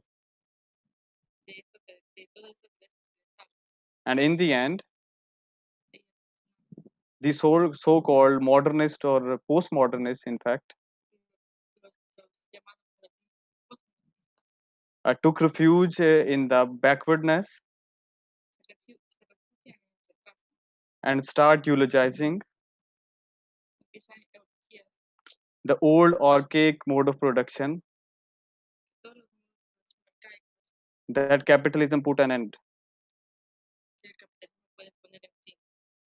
Moreover, instead of asking for the unity of action against all these problems and burning issues, what they offer is that every layer or every oppressed community should lead their own fight, like I will give a recent example. In the recent movement against anti-citizenship amendment bill,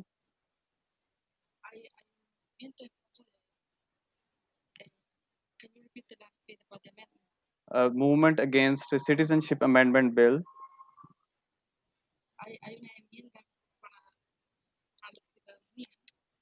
Minutes gone. that was clearly arising out of the reactionary agenda of Modi regime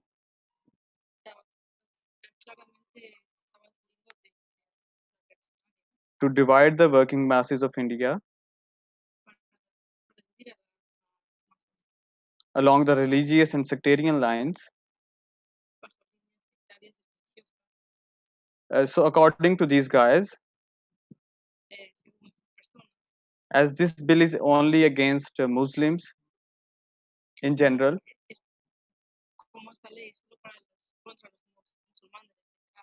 so only Muslims should fight against this bill, but they were clearly unaware of the objective realities. When the Indian trade unions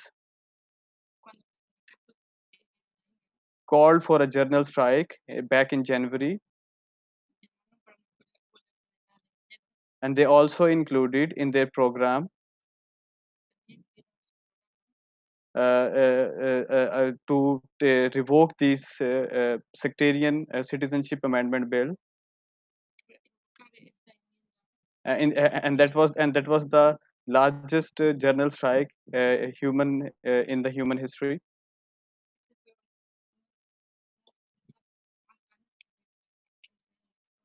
And cutting across all these ethnic lines, religious lines,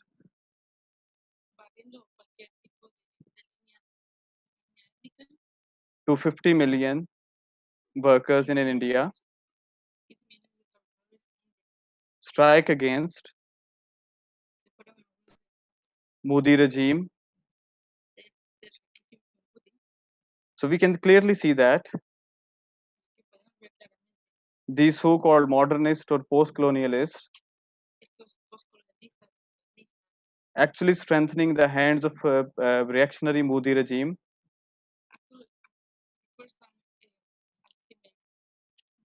Their agenda and the Modi's agenda is the same. That we should not let working masses unite against their common enemy. That is Indian. That is Indian bourgeoisie and their Western masters and imperialist institutions like IMF and World Bank.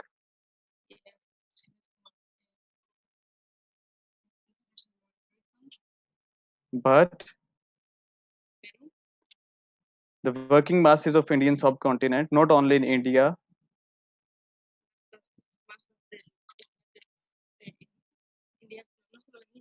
but also in Pakistan, Bangladesh, and beyond, are ready to fight against the reaction of this capitalism,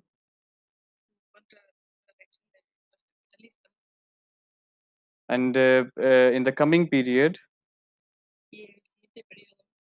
we will see the movements far greater than seen in the past,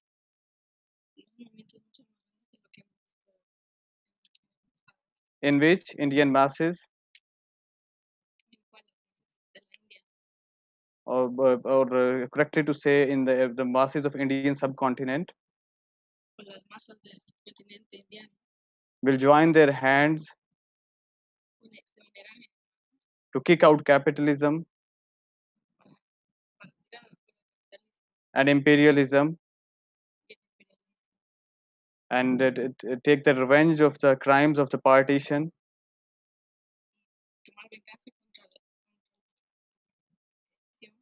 and will lay forward the basis of Socialist Federation of India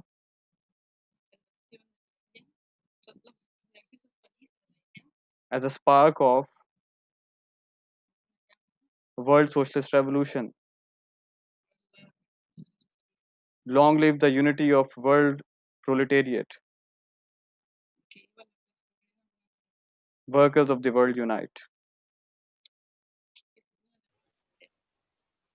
Thank you.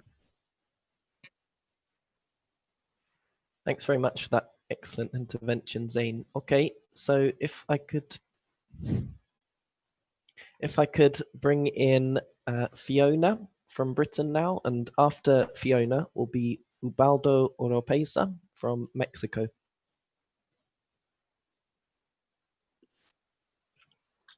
Okay, Fiona, when you're ready. Thanks. So I'm going to talk about decolonizing the curriculum, which is a popular campaign in universities across the UK and the US mainly.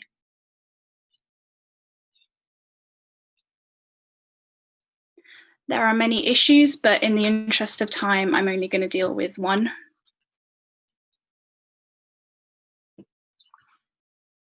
That is the accusation of Eurocentrism. So proponents of the campaign say that our curriculum is dominated by white male authors, typically from Europe.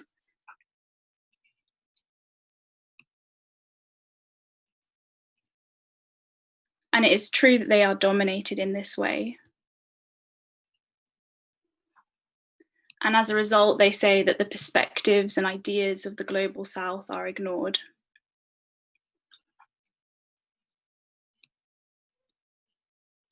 But they also campaign against what they call whiteness.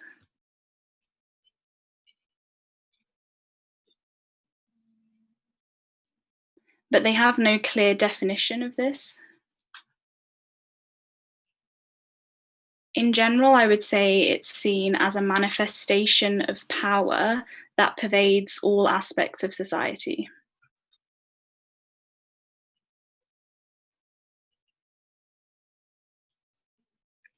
And their proof of this is in the language and the books of the ruling class.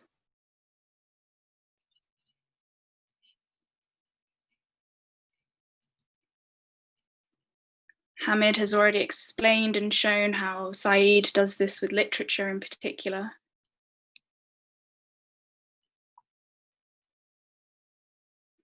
But in reality, in their campaign against whiteness, what they end up doing is just describing racism.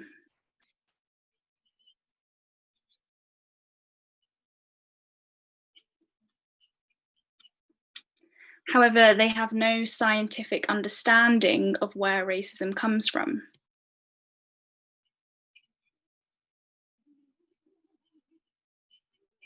So they just assert its existence.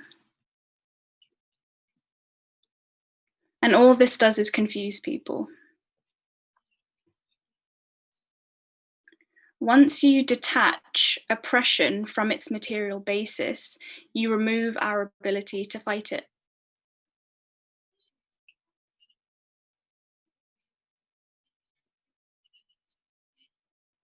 In some cases, they understand racism as a product of history and even capitalism.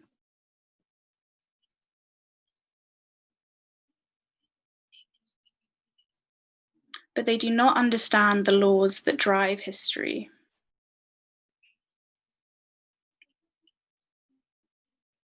That the history of all hitherto existing society is the history of class struggle.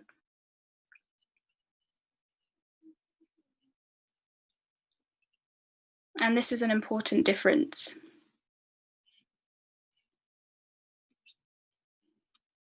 Because in doing this, they transform racism, a real material phenomenon, into a battle of ideas. Now, ideas are, of course, important. But what is more important is the source of those ideas. Ideas do not hang unsupported in the air. So I'd say that white supremacy and whiteness, by which they mean racism, are a part of class society.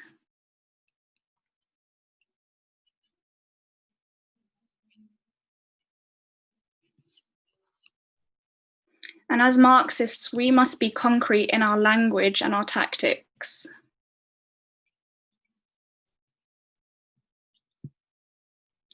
Otherwise, the struggle appears to be against white people in general.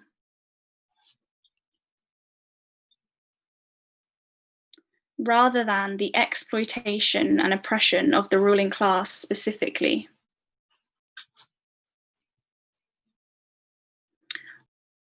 White supremacy and racism comes from capitalism.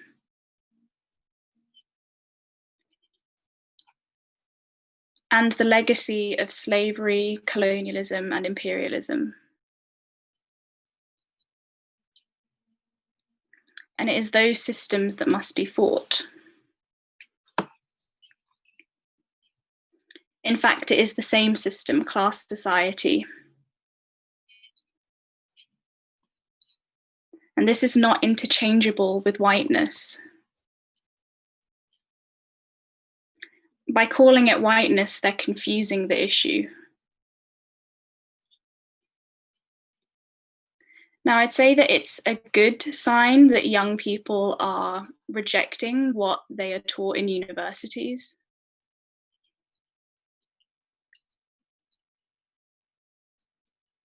I mean that in terms of the people who, support the campaign to decolonize their curriculum.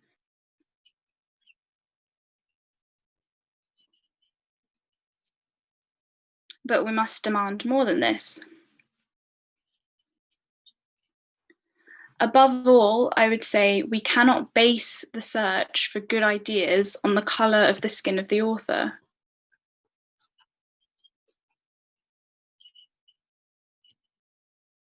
And this is one of the demands of the campaign.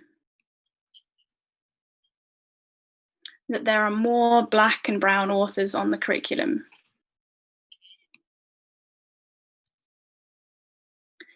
In doing so, what this campaign does is essentially highlight the nature of education under capitalism.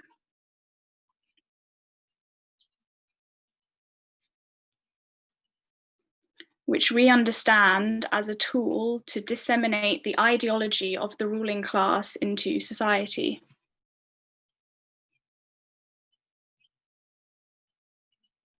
And I think there's a huge number of young radicalized people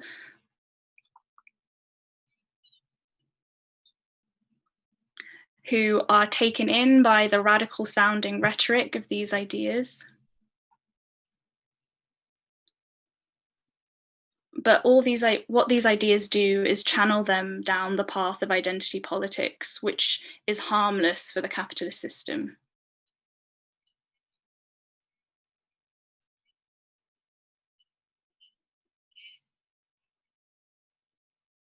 Now, it's absolutely true that higher education generally And elitist institutions such as Oxford and Cambridge exclude authors and texts from the global south.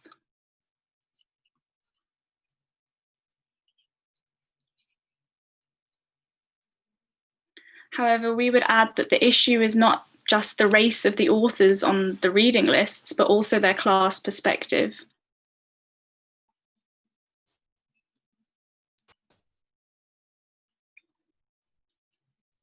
For example, we must raise the question, how is the curriculum set, and in whose interests?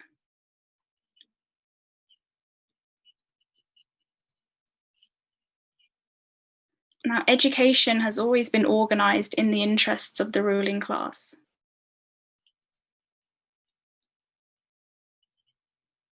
The truth about capitalism and its roots in slavery and colonialism will therefore rarely be taught.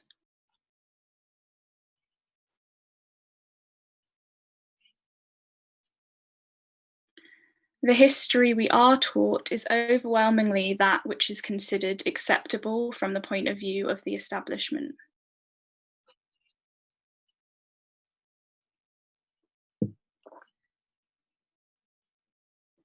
But as we heard from Hamid's lead-off, there are plenty of black and brown petty bourgeois authors who would not tell the truth,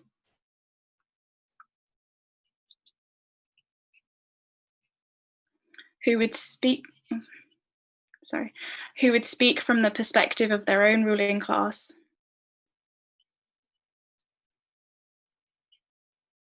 And we know this because they do so in their own countries. So true decolonization would involve removing the class barriers that prevent the overwhelming majority of the world from accessing higher education.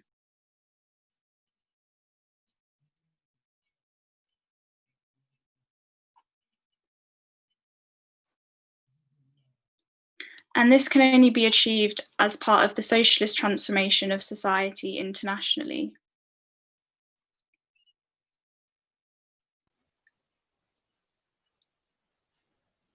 Through the expropriation of the capitalist class.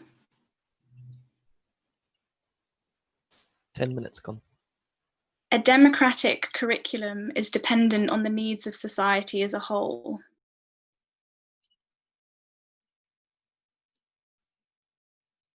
And that is how it should be organized.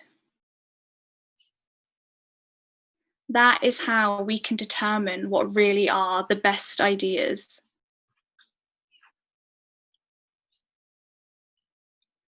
So the fight against racism in academia isn't an isolated one.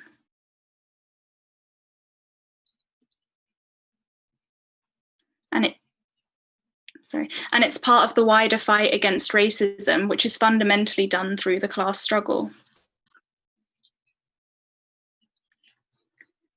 And we can't settle for simply changing our reading lists.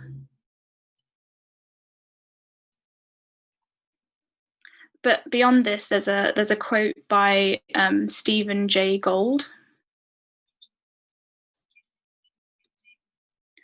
where he says he's less interested in the weight and convolutions of Einstein's brain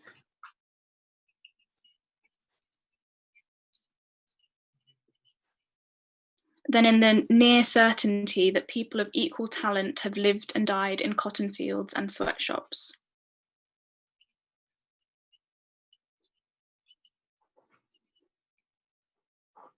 And this is what we have to remember in all discussions about the nature of education under capitalism.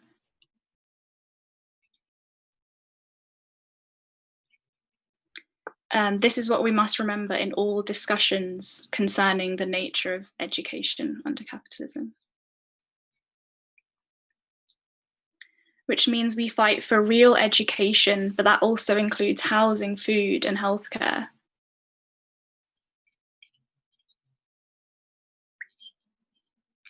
And this is something that we can fight for now as part of the fight for socialism internationally.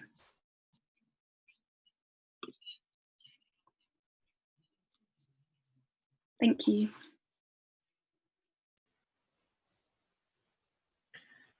Thanks very much for that Fiona. Okay, so next I will be bringing in Ubaldo from Mexico. And Ubaldo will be speaking in Spanish.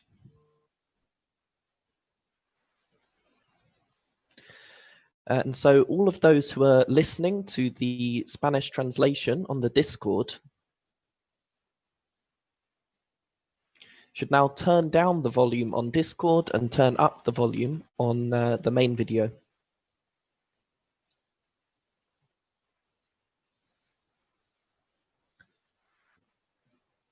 So, Ubaldo, Sí, when you're ready.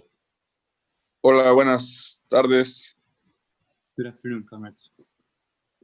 En diferentes universidades latinoamericanas In various Latin American universities, se habla de que ya no es correcto hablar del colonialismo, there's talk about how it's no longer correct to speak about colonialism, ya que hace mucho tiempo acabaron las colonias inglesas y francesas, since the French and British colonies stopped existing long ago. y al mismo tiempo niegan que haya un neocolonialismo, un proceso en donde el imperialismo sigue teniendo el control de los países en desarrollo o excoloniales. And at the same time, they deny the existence of a neo-colonialism, the measures by which the imperialist countries are able to maintain control of the underdeveloped or ex-colonial countries. Estos mismos académicos acusan a Marx de tener una visión eurocéntrica, These same academics accuse Marx of having a Eurocentric vision, y nos ponen sobre la mesa que tenemos que aceptar las teorías postcoloniales, and they tell us that we have to accept the post-colonial theories, que te plantean básicamente que el problema es una cultura heredada de la época colonial. which put forward that the problem is basically one inherited from the colonial era. No son muy originales, la verdad, lo que hacen es retomar y desfigurar algunas teorías y pensadores latinoamericanos, And to be honest, they're not very original. What they do is take up and refigure some theories of some Latin American thinkers. por ejemplo, For example, retoman a Mariátegui, un marxista latinoamericano que utilizó al marxismo para interpretar la realidad que le tocó vivir. for example, they take the writings of Mariátegui, a Latin American Marxist who applied the Marxist method to analyze the conditions he lived in, Particularmente en sus 7 ensayos de interpretación de la realidad peruana, particularly in his collection of 7 essays interpreting the reality in Peru. él utiliza un concepto, heterogeneidad estructural, He uses the concept of structural heterogeneity, y desechan toda la teoría y todo lo que escribió Mariátegui y solamente retoman este concepto and they throw out all the theory and the content that Mariátegui wrote about, and they just hold on to this one concept. y lo tratan de utilizar diciendo que es una crítica al eurocentrismo marxista. And they try to make use of this concept to say it is of Eurocentric Marxism. Mariátegui en este escrito explica la composición de un país de capitalismo dependiente, In his writing, in one of these writings, Mariátegui analyzes the composition of an oppressed capitalist, of a dependent capitalism, en donde se articulan diferentes formas de producción, modos de producción, its modes of production coexist, y diferentes aspectos latinoamericanos como es el trabajo comunitario, and various Latin American aspects such as community labor o la pequeña producción semifeudal que existía. or the small-scale feudal production, which was still in existence. Además que incorpora un lenguaje pues latino, como utilizar indios, mestizos, criollos, todas estas castas que existían en ese momento. And it also incorporates a Latin American language, talking about Indians, mestizos, Creoles. Mariátegui lo que hace es utilizar el marxismo para explicar la realidad. Sin embargo, what Mariátegui does is to apply Marxism in order to explain reality, however. Sin embargo, lo que hace la teoría posmoderna es tratar de enfrentar toda su teoría general de Mariátegui, explicando o utilizando solamente el concepto ya mencionado. But what the postmodernist theory tries to do is to confront all the writings of Mariátegui, focusing exclusively on this one theory.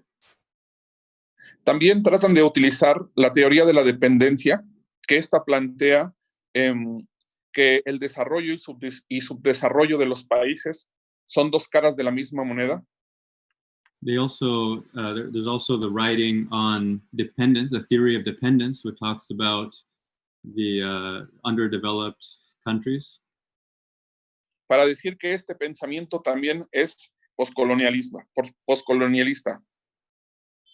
And it tries to claim that all writing on underdeveloped countries is also post-colonialist. La teoría de la dependencia plantea que tanto el país desarrollado, el país imperialista, como el país capitalista atrasado, mantienen una relación íntima. The theory of dependence holds that both the developed capitalist country and the underdeveloped oppressed country maintain an intimate relationship. Y que el desarrollo de una equivale al subdesarrollo de otro. And that the development of one is equal to the underdevelopment of the other. La teoría plantea, esta teoría postmoderna plantea que también es una heterogeneidad estructural. This postmodernist theory also puts forward the idea of structural heterogeneity. La teoría de la dependencia tiene varios errores, como por ejemplo no reconocer el papel de la burguesía nacional. This theory of dependence has a number of errors, for example, not recognizing the role of the national bourgeoisie. Sin embargo, los postcolonialistas la desvirtúan de manera total. However, the postcolonialists do not do it a justice in any sense. Y más recientemente existe lo que se le llama la filosofía de la liberación. More recently, we see the emergence of what's called the philosophy of liberation. Estos abiertamente incorporan el posmodernismo, la teología de la liberación. These openly incorporate postmodernism and liberation theology para tratar de rehacer el discurso anti-europeo. To try to remake the anti-European discourse. Su principal representante es Enrique Dussel. Its main representative of this thought is Enrique Dussel. Él hace una fuerte crítica al eurocentrismo. He makes a strong criticism against Eurocentrism. Y él se propone como objetivo tratar de desmontar los discursos de modernidad como un fenómeno europeo. And he sets himself the objective of dismantling the discussion, the debate on modernity as a European phenomenon. Dice que es un mito el hecho de que Europa sea el punto del estudio sobre el conocimiento. He says that it's a myth that Europe represents the high point on knowledge studies. Frente a esto, él dice que la modernidad es un acontecimiento mundial. He counterposes to this the idea that modernity is a global phenomenon. Y que la única forma de entender el desarrollo europeo es también entender la historia de los otros, la otredad. And the only way to understand European developments is to understand the others, the other ages. Él pone como ejemplo el proceso de sometimiento latinoamericano por España. He gives as the example the submission of Latin America under Spanish rule. Y dice que la teoría decolonial o postcolonial refuerza la potencialidad rebelde de los pueblos latinoamericanos. And he says that the colonial or post-colonial theory reinforces the potential for rebellion of the American ya peoples. Que exalta los antagonismos en los textos y en la cultura de los pueblos. Perdón? Ya que exalta el significado, el antagonismo, perdón, en los textos y en la cultura de los pueblos oprimidos. Since they exalt the antagonism of the oppressed peoples. Yes, Pablo. Sí. La filosofía de la liberación que plantea la emancipación de la otredad, es decir, del otro. The philosophy of liberation puts forward the idea of the emancipation of the other.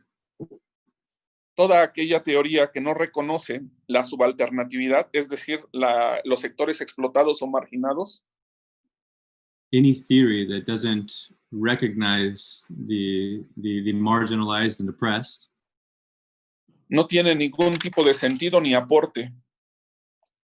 Has no sense or has nothing to offer.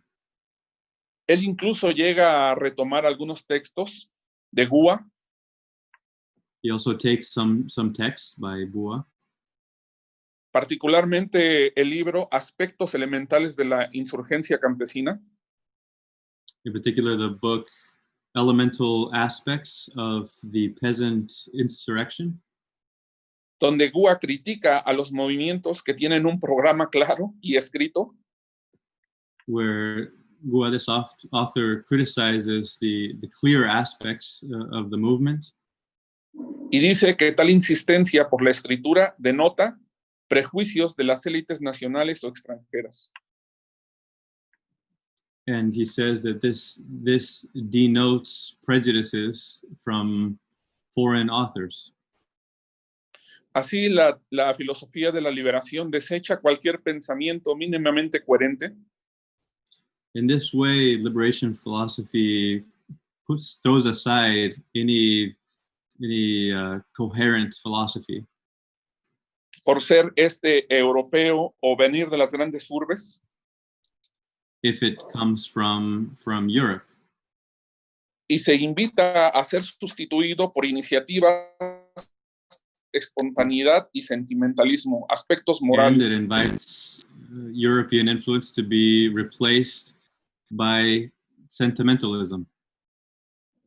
Dice que la tarea fundamental de la filosofía de la liberación es identificar la lógica de las distorsiones en la historia y en la cultura de los pueblos.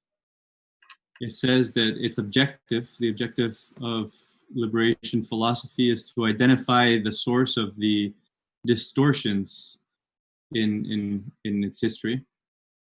Y como alternativa te invita a reescribir la historia, ¿no? Como si este hecho significara la cuestión de la liberación.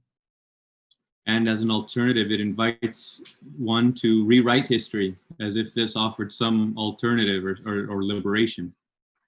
Es decir, esta nueva historia lo que tiene que hacer es exaltar al subalterno como un elemento no pasivo. That is to say, to make a new history which lifts up the oppressed. La filosofía de la liberación no toma en cuenta nada sobre la situación del poder imperialista en la región. This liberation philosophy doesn't take into account the position of imperialist powers in the region. Sino simplemente nos invita a crear una nueva cultura y una nueva escritura. Rather, it invites us to create a new culture and a new literature. Como si la cultura se pudiese desarrollar de manera alterna, simplemente transformada por la educación. As if a culture could be transformed on demand simply by changing our methods of education. Te plantea que en vez de la lucha organizada y de masas, tiene que ser un cambio individual y personal. It puts forward that instead of mass struggle, what we need is individual change, personal change. Por eso estas corrientes las tenemos que combatir no solamente en la teoría, sino también en la práctica. That's why we have to combat these tendencies, not only in theory, but also in practice. Eso es todo. That's all. Thank you very much, Ubaldo.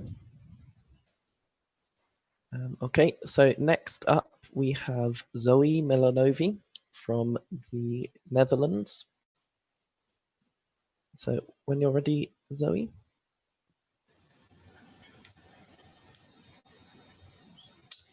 Yes, thank you very much. My contribution will be about the post-colonial idea that there is no unity between workers of the oppressor and oppressed nation.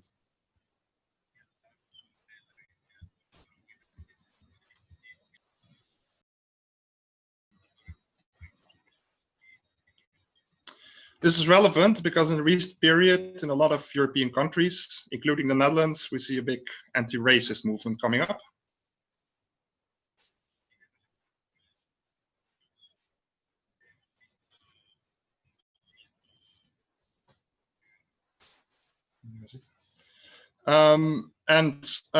This anti-racist movement, of course, has recently been inspired by the Black Lives Matter protests, but they also take on local issues.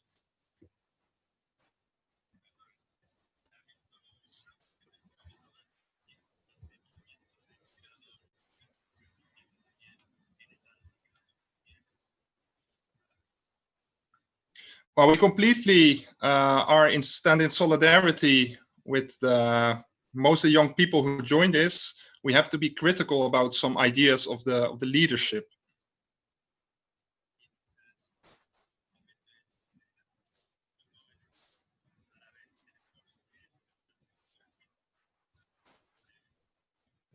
Leadership that has been influenced or is dominated by post-colonial ideas.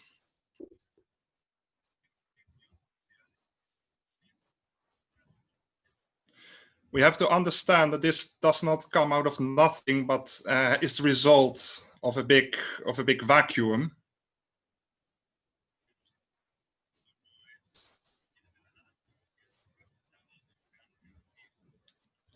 Which has been caused by the degeneration of the leadership of the labor movement in the last decades.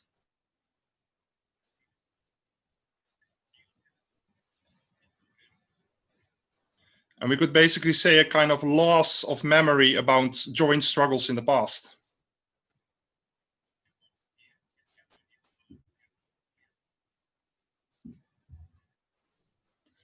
Post-colonial thinkers say basically there cannot be a joint struggle between workers of the oppressors and of the oppressed.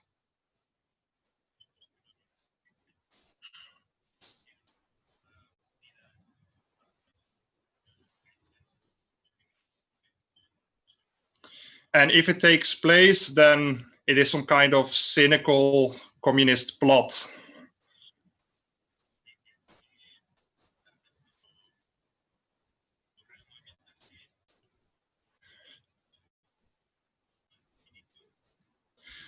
Because it basically would entail white domination of the anti-colonial movement.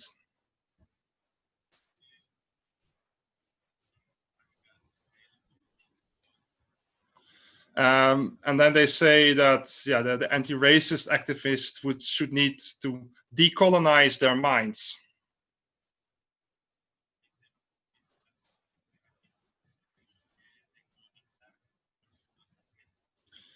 the idea behind it is basically that white people are one reactionary bloc, which is for cultural reasons inherently reactionary and wants to colonize.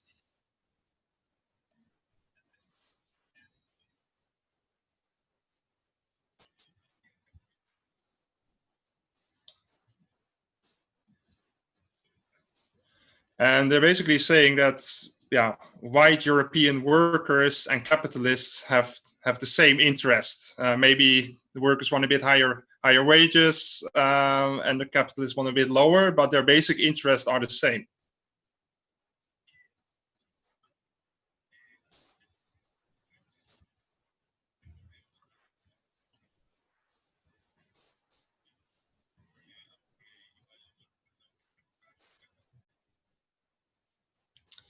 While post-colonial ideas might sound very radical, this completely false idea is basically the propaganda of the ruling class and the right-wing reformists, but turned inside out.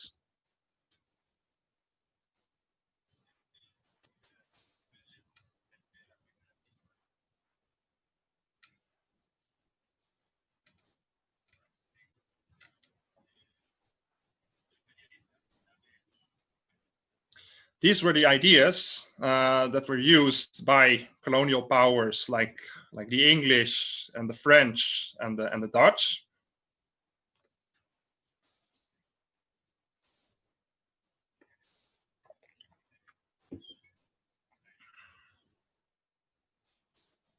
To gain support for colonialism and imperialism, and to tie the workers to the bosses.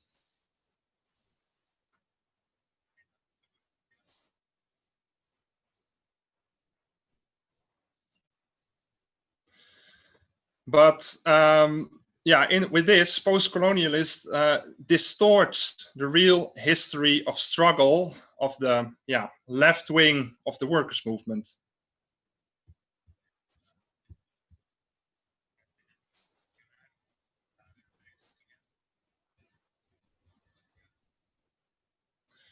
It is true that the right wing of the workers' movement, the right wing social democrats, came to accept colonialism around 1900.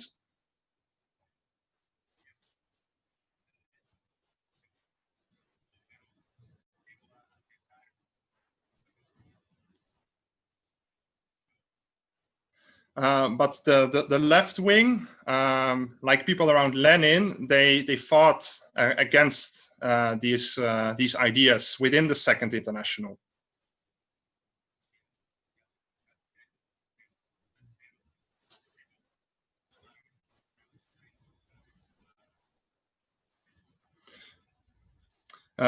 Whatever higher living standards some workers would gain from colonialism, this would be offset by the strengthening of the ruling classes of the colonial countries.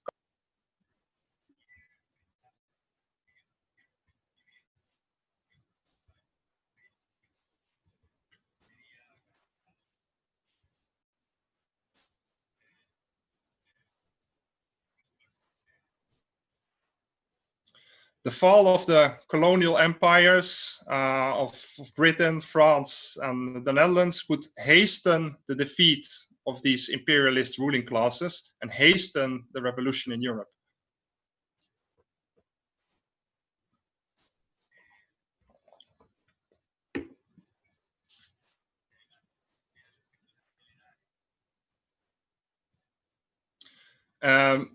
A successful socialist revolution in Europe would in any case improve the situation of the European working masses much more than any gains from colonialism could give them in the short term.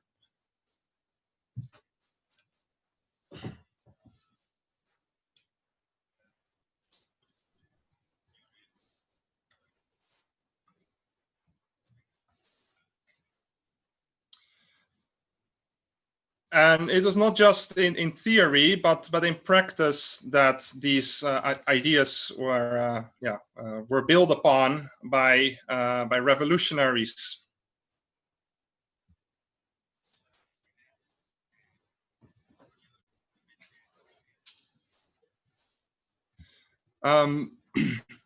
For example, the Dutch socialist Sneevliet, he set up the Indonesian Social Democratic Association.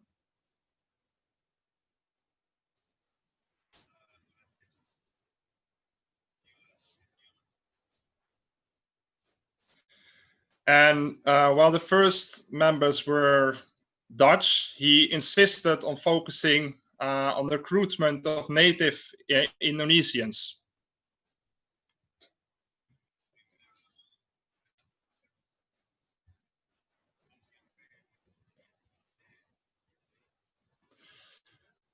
And after the Russian Revolution and the setting up of the Comintern,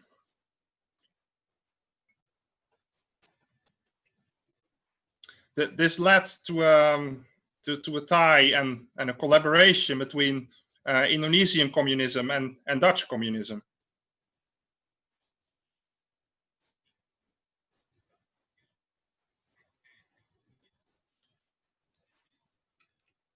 In the Indonesian communist cadres would speak at workers' meetings in the Netherlands.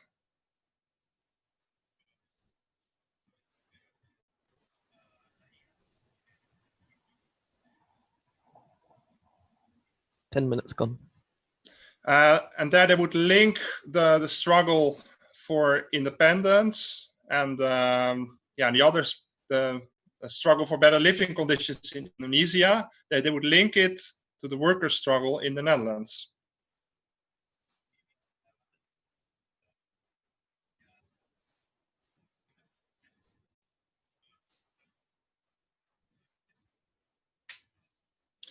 And they did it, the Dutch and Indonesian communists did this with the explanation that the Indonesian masses and Dutch workers shared a common enemy.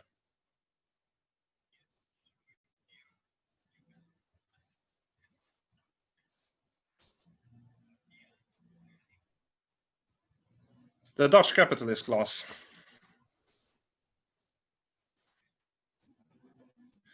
The first Indonesian MP in the Netherlands, Rustam Effendi, he went into parliament and made speeches to defend these struggles in Indonesia.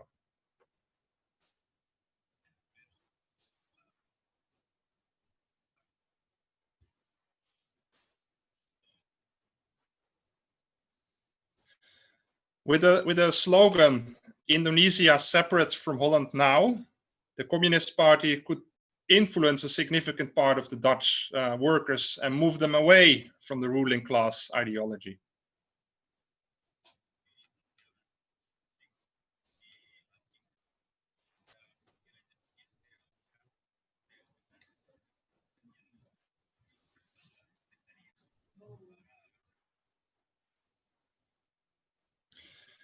I don't have much time left, but I want to mention that there was a joint struggle in 1933 of Dutch and Indonesian Navy, Navy men against wage cuts.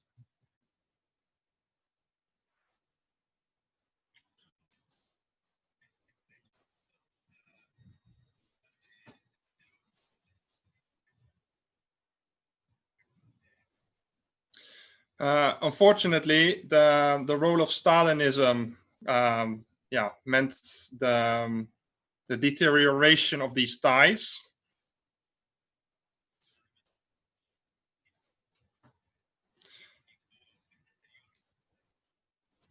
In 1938, the Communist Party dropped the slogan of Indonesian independence.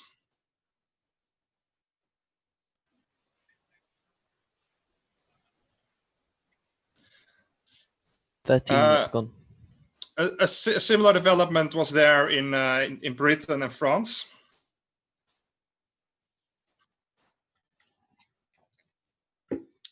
And it was basically Stalin that wanted to appease the bourgeois democratic countries in order to gain a bloc against the fascist countries and Japan.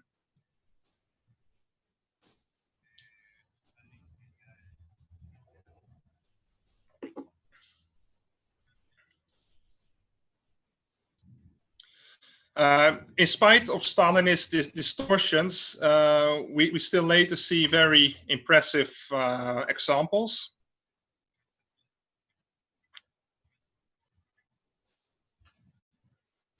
Including a one-day, basically general strike in different Dutch cities in September 1946.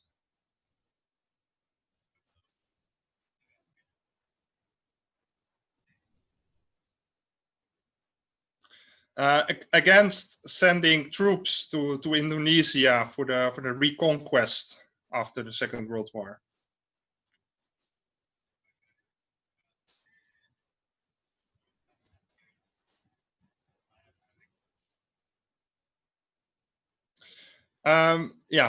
Comrades, there are many examples like this in all former colonial powers.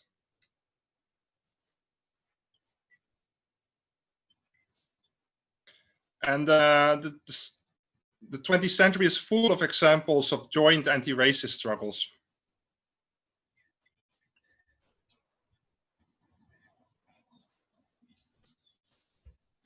It is our duty to act as the memory of the working class and the youth, and point out these examples.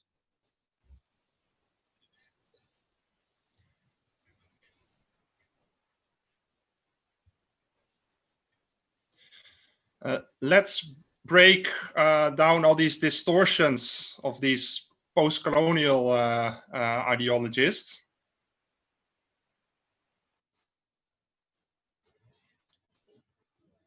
Let's emphasize the proud history of united struggle.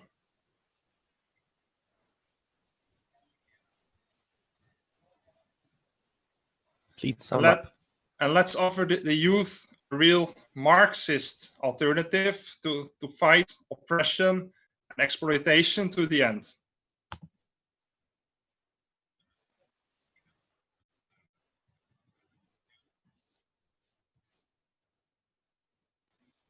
Thank you. Thanks very much for that, Zoe. Okay, so our next speaker will be Josh Holroyd from the British section.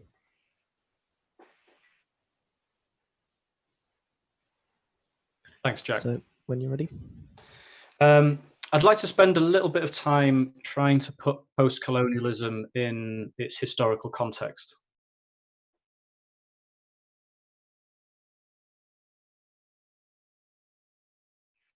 And I think we can understand a lot about the nature of post-colonialism by looking at the colonial revolution.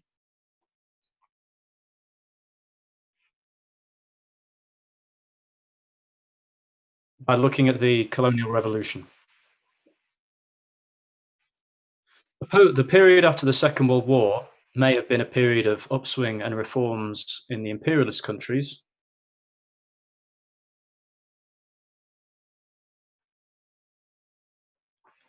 In the colonially oppressed world, it was a period of the revolutionary overthrow of colonial rule.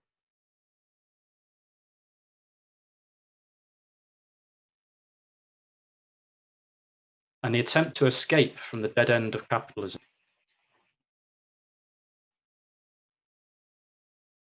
From China to Cuba to Algeria, India, Vietnam. All over the world. This was one of the most inspiring periods in human history. And one remarkable feature of this period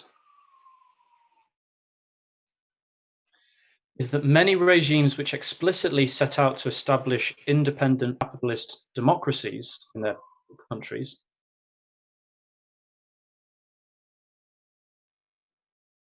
ended up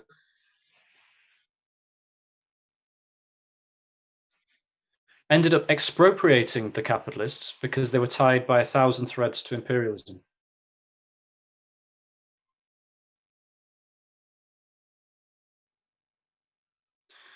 At the same time, those regimes were heavily influenced by Stalinist ideas at the time.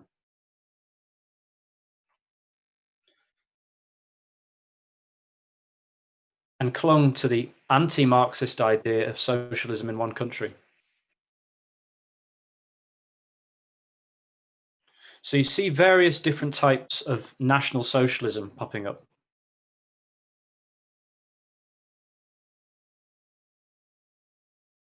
You have Islamic socialism, Buddhist socialism,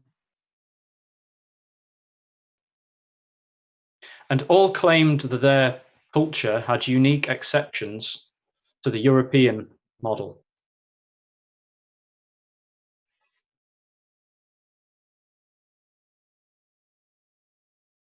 And therefore required a unique path to socialism.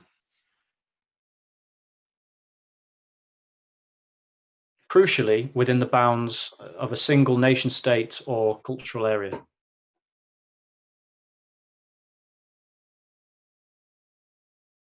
And this was a concession to petty bourgeois nationalism. But interestingly, the same idea can be seen even in those regimes which did not overthrow capitalism.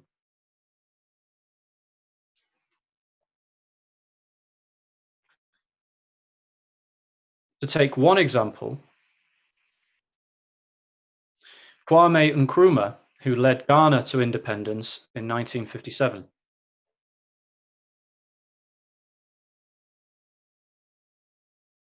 He put forward a theory which was heavily influenced by Marxist-Leninism,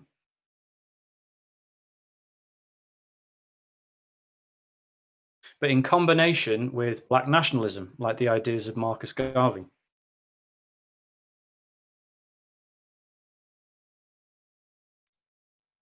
He argued that prior to colonization, everywhere in Africa was a classless communistic society.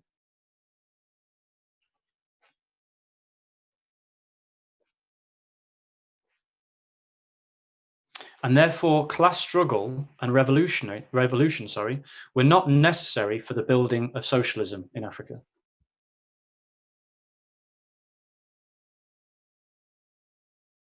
And rather, reforms could achieve this once colonialism had been overthrown politically.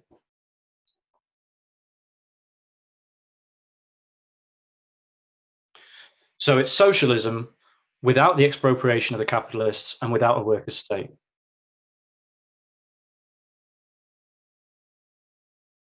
Now, the first thing that should be pointed out is that the idea that up until the arrival of the Europeans, Africa was in a permanent state of primitive communism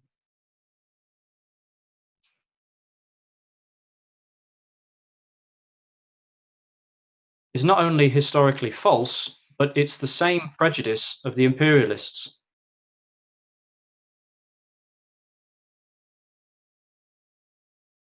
Given a positive spin.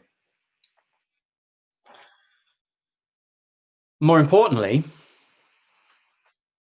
we can see here that African uniqueness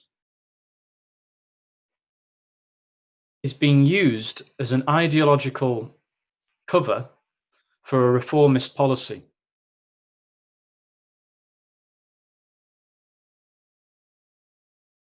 This is not unique to Nkrumah.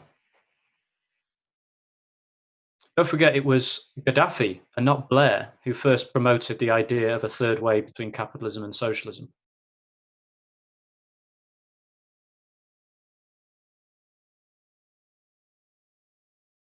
This halfway position between capitalism and socialism and the national particularism of all these regimes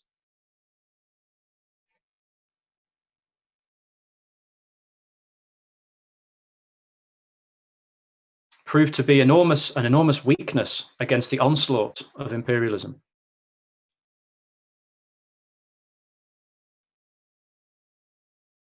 exacerbated by the delay of the proletarian revolution in the West and the failure of the Workers' Party in the West, workers' parties.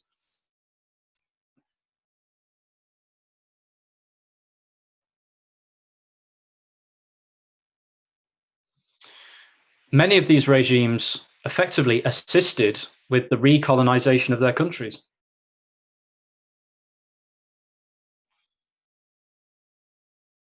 Through privatization, for example, like Gaddafi in Libya. Or they were overthrown by imperialist coups, like Nkrumah.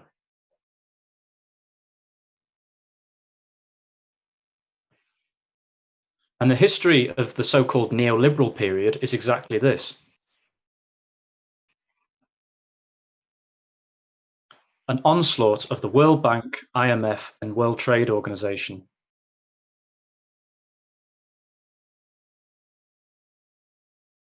against the reforms and trade barriers put up by the former colonial world. This is the pre-history of post-colonialism, if you like.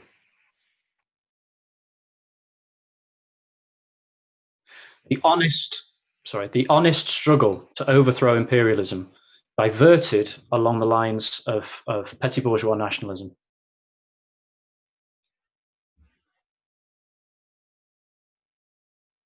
In which Stalinist ideas play a very important and pernicious role.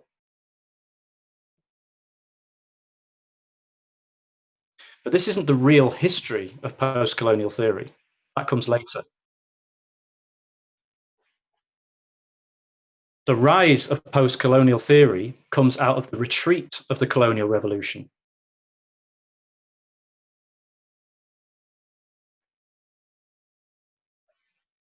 It's the retreat of the colonial revolution. And the overturning of many of the democratic and social gains of those revolutions.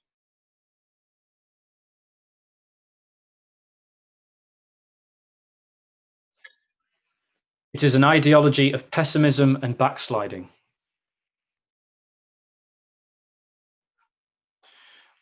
Zain has already spoken very well about India. It's worth pointing out that the Indian constitution refers to India as a sovereign, socialist, secular, democratic republic.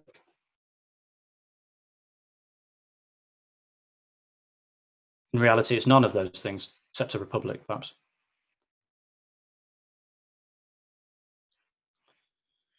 But Nehru, in particular, was heavily influenced by the USSR and certain Stalinist ideas.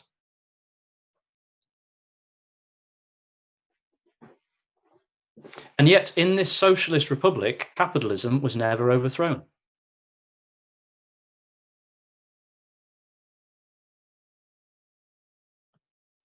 Zain has talked about the conditions in India at this time. Suffice to say, not a single one of the problems of independence and even the democratic revolution have been solved.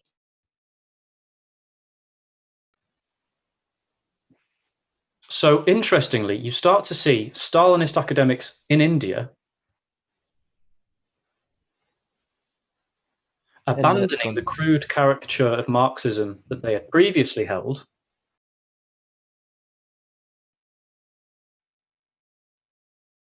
and flipping into reactionary idealism.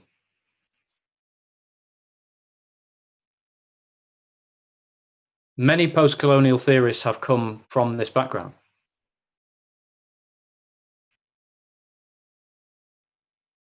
They say, we tried working class struggle, we tried economic development, but culture, caste, and religion won out.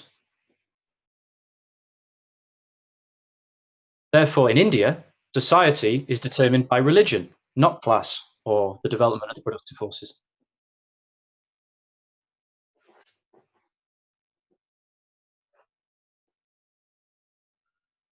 But the point is, the working class was prevented from coming to power by its leaders and by the failure of the Stalinist ideas and the leadership to the mass communist parties which existed in India. And the consequence of that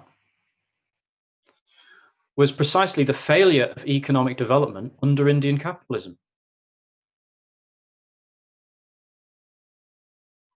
That has laid the basis for the preservation of caste and sectarian divisions.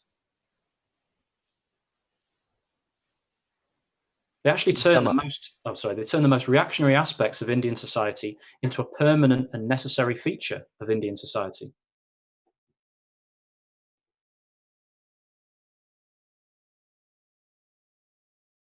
Which is exactly what the British did.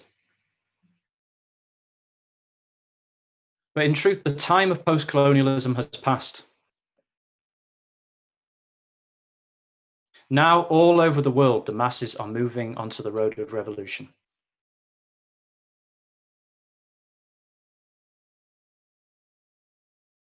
The old Stalinist organizations are completely discredited for the most part.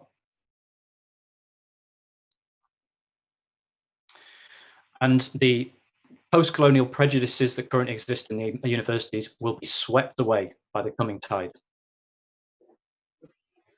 Thank you.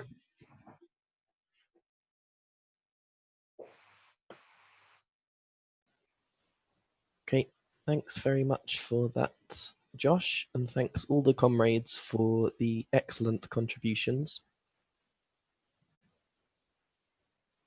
I will now pass back to Hamid to sum up the discussion for about 15 minutes plus trans.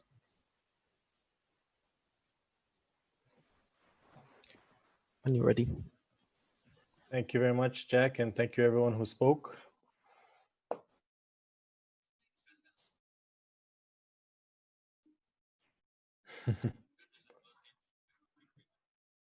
I thought it was an excellent discussion.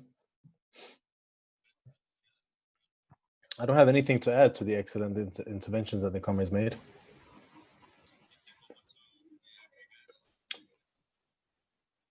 But in reality, these people are very unserious people.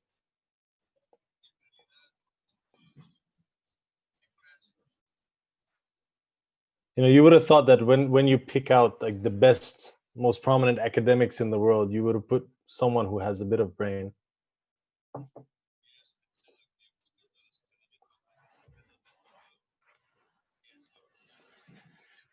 But really, every page you read, you can how to say, dismantle their arguments so easily just by scratching the surface.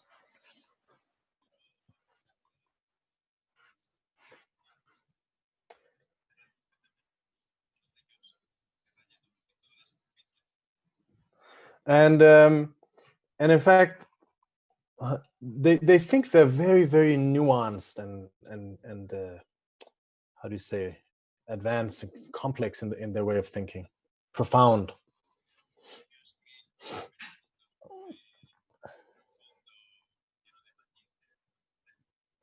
But they end up really, when you dissect their writing and spell it out, they end up saying the most childish, crude things possible on earth.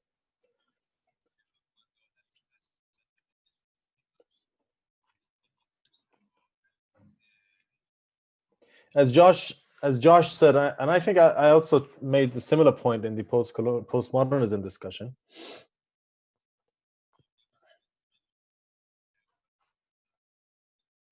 They react to the rigid ideas of the Stalinists.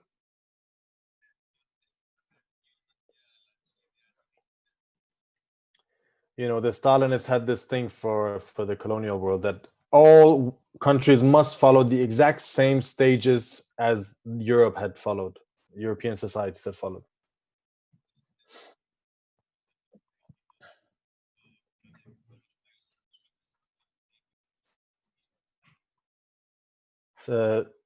Slavery, feudalism, capitalism, socialism.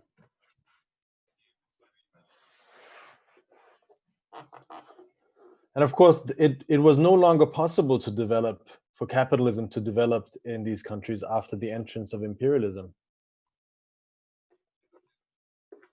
A domestic capitalism, sorry.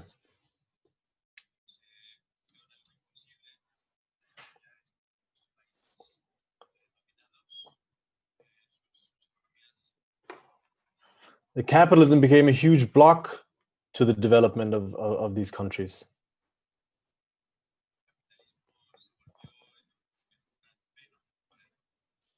It did create a small, powerful working class.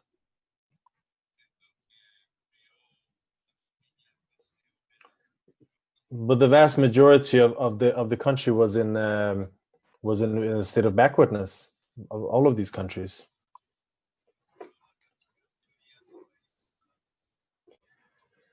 And the only way forward would have been for socialist revolution.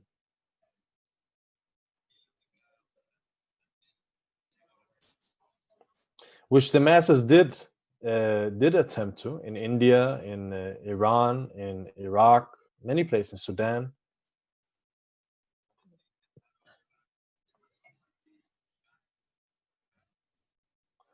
But the Stalinists attacked this and tried to hold it back, saying, no, we have to wait until we have a fully developed industrial democratic bourgeois society before we can continue on to a socialist path.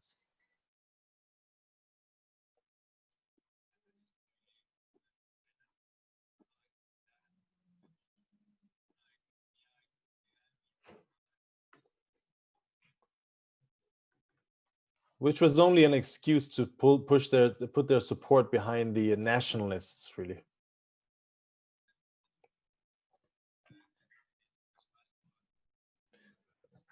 In fact, they built the nationalist movements in India, in Turkey, Iran, many places. Argentina.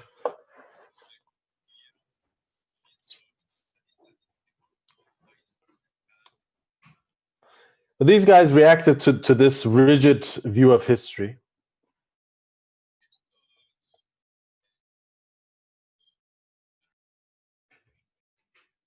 They said, oh no, but there isn't any stages at all.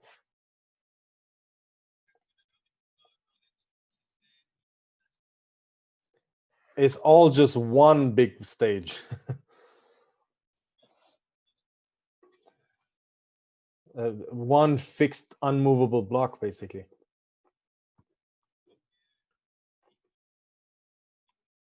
They react against this idea of time and development.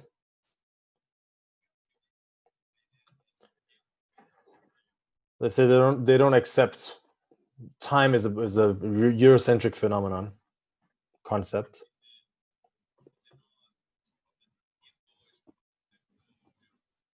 There are things that exist beyond time, in other words. But what is that besides supra-historical ideas?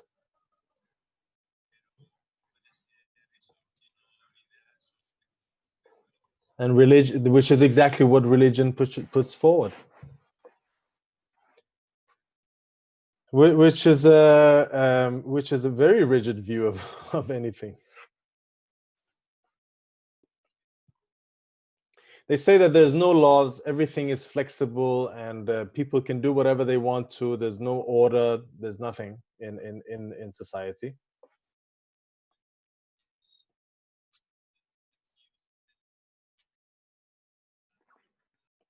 But then they reduce all of European history to one fixed, unchangeable block, going back to Homeric times, according to Edward Said.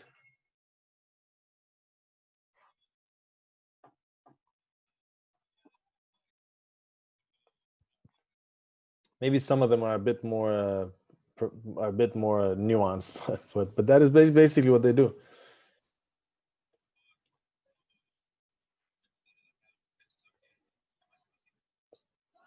And it's an extremely charlatan method that they use.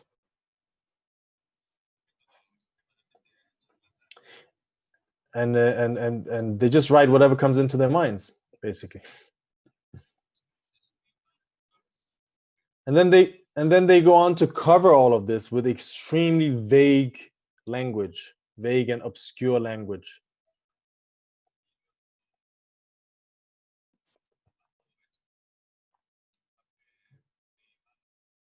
So they would say for instance, in one sentence, they're going to say that, oh, there's no objective reality.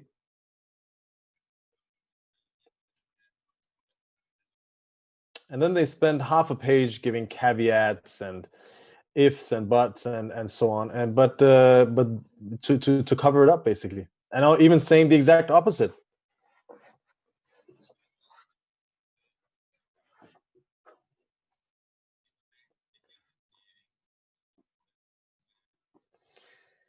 Because they need to hide what they really think.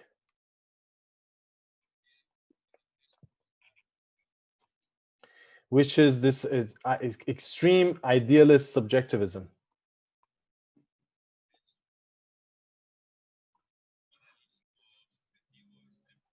Now, I think also it's important to say that this philosophy is the world outlook of the petit bourgeois.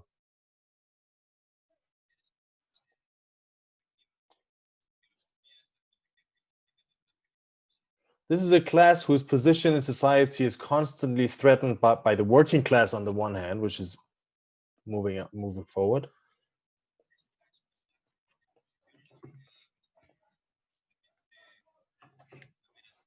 And that they're in danger of falling into.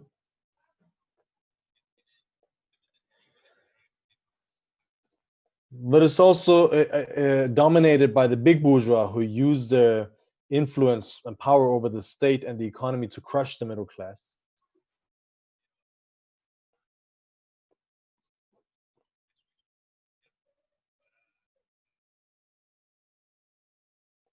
And at the same time, it's a completely atomized class, which is in constant competition with each other.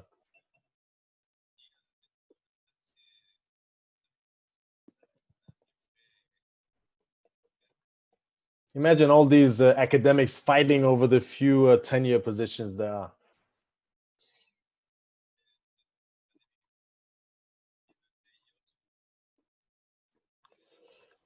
And therefore, their starting point is themselves.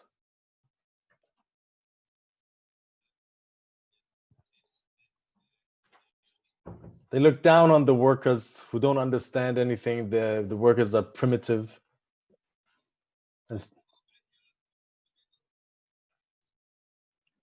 And they're angry at the imperialists and the big bourgeois who don't understand them, who don't appreciate their efforts and their talents.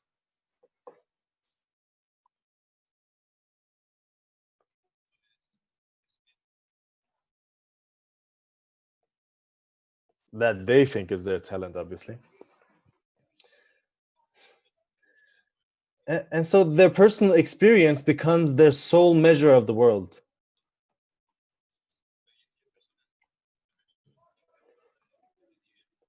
Why can't anyone understand my pain, my experience? This is what they're all talking about, how you experience things.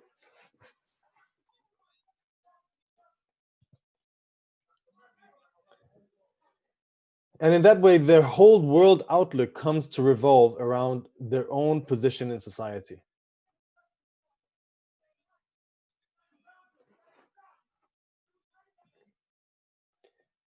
And it's interesting because they're so obsessed with difference and with being original.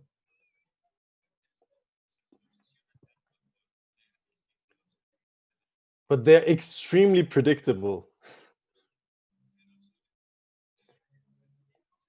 And you go through the waves of postmodernist or subjectivist ideas who's come since Nietzsche, and you'll find the same ideas.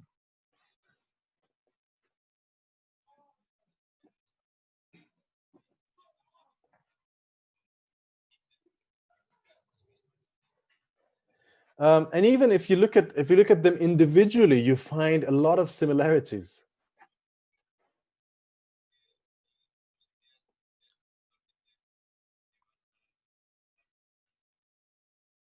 And they're in fact incredibly predictable people. You know, Edward Said was an academic, literary academic critic in the US.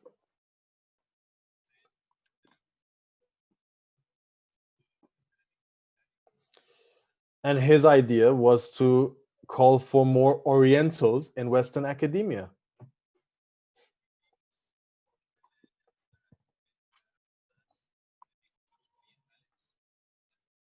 In particular in literature.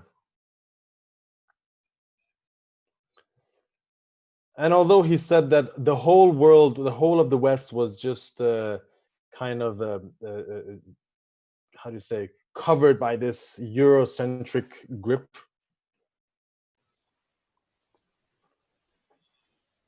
of Eurocentrism, I guess.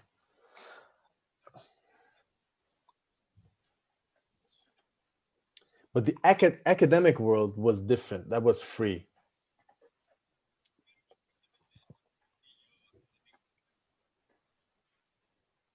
Of course, that's complete nonsense. If anything is not free, is academia, which is in the complete control of the ruling class.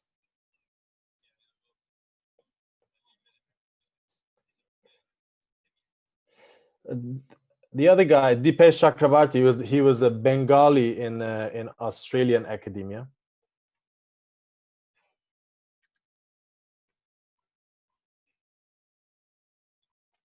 And if you see it, I mean, if you read his writing, you can imagine that he was not a very good one.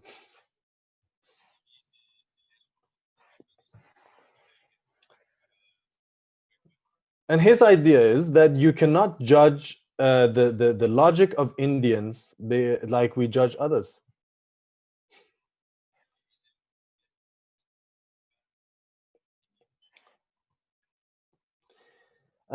Judith Butler wrote a book, another postmodernist, about queer theory.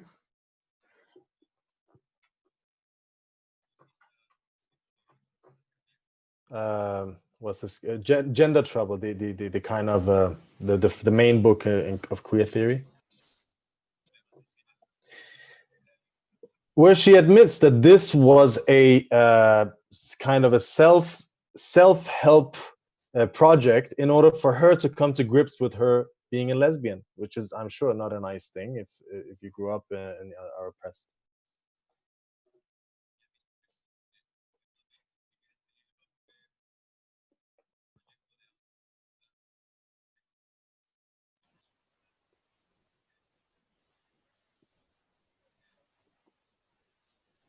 And she finds out whatever it is that she has to do, and then she says, well, now the rest of the world have to do this too if you want to be progressive.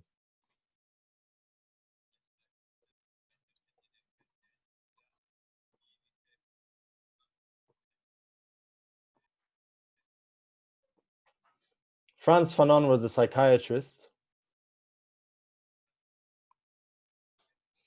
And then he analyzes people in Algeria.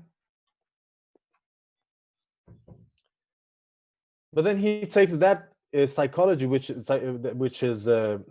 based on looking at the individual and the specific position in their environment, and he extrapolates those psychoanalysis basically onto all of society.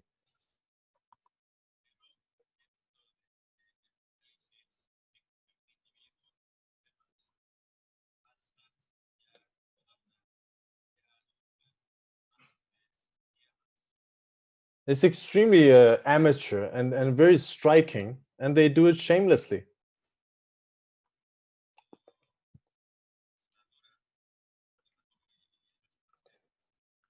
So when they say that people are Eurocentric and people cannot know reality because they can only they judge it on the basis of their own prejudices, they're talking about themselves.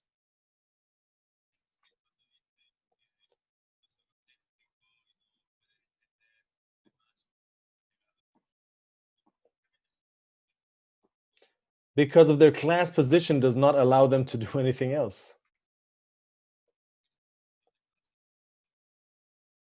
And of course, they think they stand beside class society, but in everything they do, they prove exactly which class they belong to, and the iron forces which determine, even on an individual level, the iron laws of class laws, which determine behavior even on an individual level.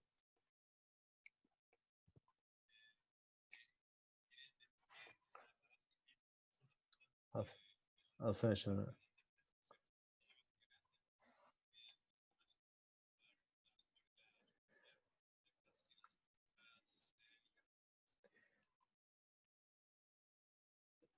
Yeah, and I mean, I think it's very important that, as I said before, that we go on to an offensive on these ideas.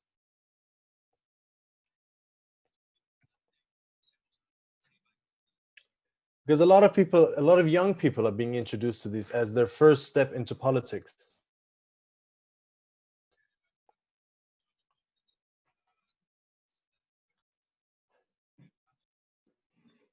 They repeat these ideas without fully understanding the consequences.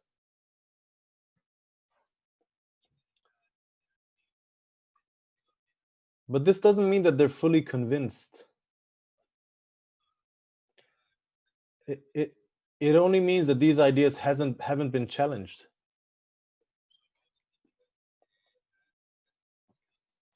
And the only way to challenge them is to go on to the offensive. Mild in manner, bold in content, as Marx said.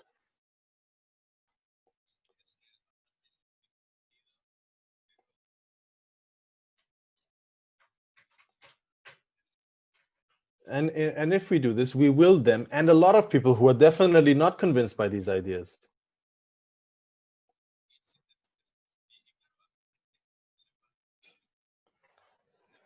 And even more importantly, in the colonial countries, there is a revolutionary ferment, even deeper than the one we see in the West.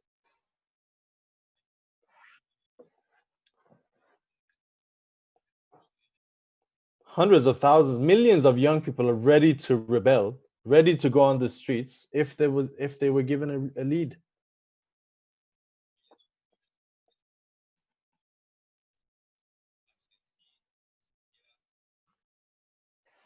And if we want to win those people over, we cannot afford to give an inch of compromise to these ideas.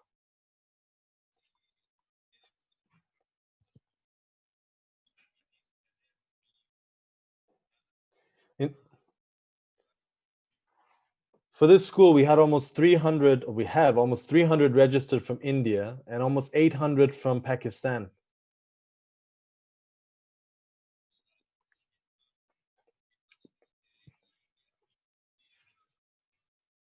If we didn't fight these ideas, and if we gave any concessions to them, like the reformists, the Stalinists, and the sects do,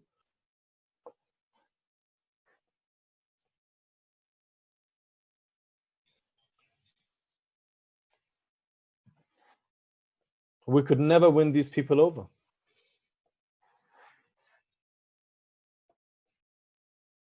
They would be repelled from internationalist revolutionary Marxism.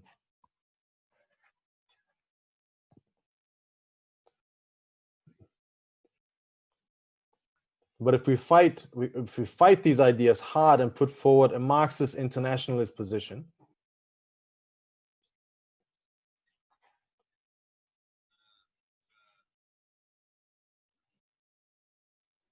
we will win them over. And I'm sure that we will. I'll just end it there. Thank you very much, everyone.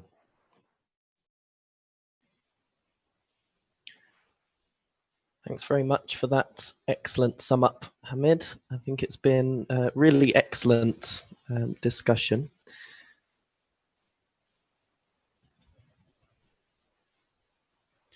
Now, unfortunately, tomorrow is the final day of the school.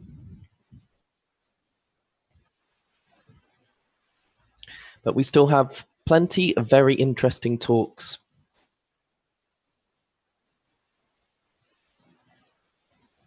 and you can find the schedule on the website.